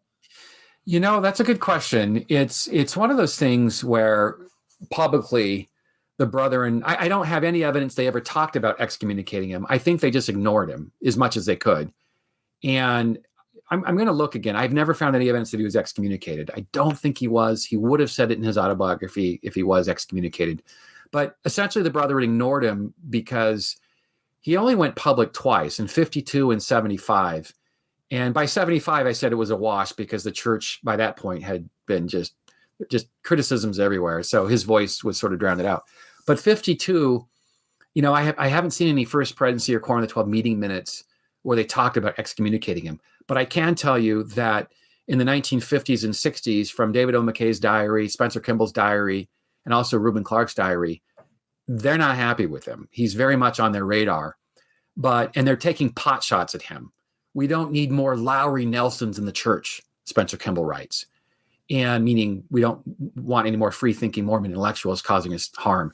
But I've never seen any church courts associated with Lowry Nelson. And I think one of the biggest reasons is because he had forged relationships with various apostles over the years, not just Elder Widsoe, as I mentioned, but he taught Mark Peterson and Ezra Benson. And even though he criticized Elder Peterson for this racist talk that he gave, their exchange was always deferential. It was Dear Mark, and who by that point was an apostle. So it wasn't Elder Peterson, it was Dear Mark, because that's how he knew him as a student. And Peterson wrote back, I think he said at one point he called him Dear Professor Nelson, and at another point he called him Dear Brother Nelson. So the exchanges were always respectful. I have to say, I love the idea of both Ernest Wilkinson and Mark E. Peterson being called on the carpet by somebody. And that's also something that for me would put Lowry Nelson in high esteem, that he could do that to people like Mark E. Peterson and Ernest Wilkinson. Yeah. I mean, we're gonna talk about Ernest Wilkinson in great depth, but Ernest Wilkinson by the 1960s is put into an impossible position. On the one hand, he's trying to maintain the church's teachings on race. On the other hand, he's got federal authorities from the government, Department of Justice coming after him, and he's got all kinds of bad publicity from these protests. And he's absolutely fed up because he looks to the board for guidance and the board just hangs him out to dry. And so Lowry Nelson writing him in, Lowry Nelson wasn't trying to rib Wilkinson during all of this. He was just simply saying, look, we got to end this ban. This is the only way to make this all go away. And Wilkinson writes back, you and I both know that, but I don't have that authority. That's great. Love this. Okay. And Julia's wanting to know, is the autobiography called In the Direction of His Dreams, Memoirs by Lowry Nelson and Lowry Nelson Jr.? That's correct. That's the book we should get, where he would have been sharing his own struggles with truth claims and faith issues. Yeah, let me just lean down for a minute. I've got a couple of Xerox copies, I think, of just the chapter on race, and I didn't copy it all. Let's see. I mean, that's the memoir for sure. Let me just make clear. Yeah. I don't know where it is, but that's what it is. Okay, perfect. Well, Gerardo had to go, but Matt, I just want to thank you so much for today's episode. Lowry Nelson, at least in my opinion, as the host of Mormon Stories, deserves his own Mormon Stories. And there's no one better that I know of to give him the tribute that he deserves than you. So Matt Harris, thank you for sharing us the story of Lowry Nelson. Yeah, it's a pleasure to bring to light people who were otherwise obscure in Mormon history. And also, just let me not make sure to take the time to say, you can learn about Lowry Nelson and so much more in this amazing book, Second Class Saints, Black Mormons, and the Struggle for Racial Equality. You can pre-order it on Amazon right now. Please do. Please pause this episode. Go buy this, whether it's pre-ordering it right now on Amazon if you watch this before early July or after early July. Please buy this book. We want it to be a New York Times national bestseller. We want this to be read all throughout Mormonism and beyond. It's a phenomenal book. Please read it. There's that. And we also want to remind everybody that we're hoping that this series, in addition to being released on Mormon Stories podcast, is also released as its own standalone series, like the like the LDS discussion series. So if you want to just consume this series on Matt's book in sequence, you can do that at Spotify. You could do that on Apple Podcasts, and this series will have its own playlist on YouTube under the Mormon Stories podcast channel. We're thinking about calling this series Inside Mormon Leadership, the Struggle for Racial Equality. But to do this series, to continue it beyond 3 episodes as of today, we need your financial support. So if you want to see this episode continue, we just need 100 people willing to pay 10, 20, 50 bucks a month, whatever they can afford. Go to donorbox.org/Matt Harris, become a monthly donor, and we'll take this series as far and as long as we can, and as long as Matt's patience and temperament and time will allow. So Matt, thank you so much for today. It's been a pleasure, John, as always. All right. And we hope to see you next time for the next episode, where we're just going to continue where we left off in your book, hopefully having our first guest panelist, we're hoping can join us for the next episode. Anyway, thanks again, Matt. Yeah, thank you, John. And a huge thanks to Gerardo, Maven, Julia, Brooklyn, everyone who makes Mormon Stories and the Open Stories Foundation possible. In addition to our board, we'd welcome your feedback. Subscribe to this channel, comment, like it. Give us your feedbacks in the comments, or you can email us at mormonstories@gmail.com. If you have any feedback for Matt or questions for Matt, I'll make sure and forward them on to Matt so that he gets them. Matt, do you want to share your email with people if they want to email you directly?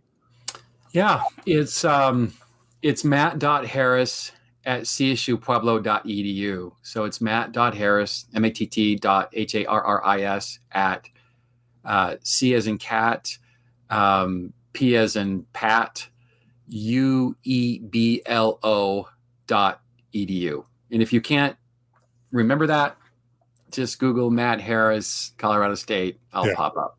And Julia will, from now on, include that email in the descriptions and in the show notes as well. All right, Matt, take care. Thanks so much. Bye, everyone. And we'll see you all again soon on another episode of Mormon Stories Podcast. Take care.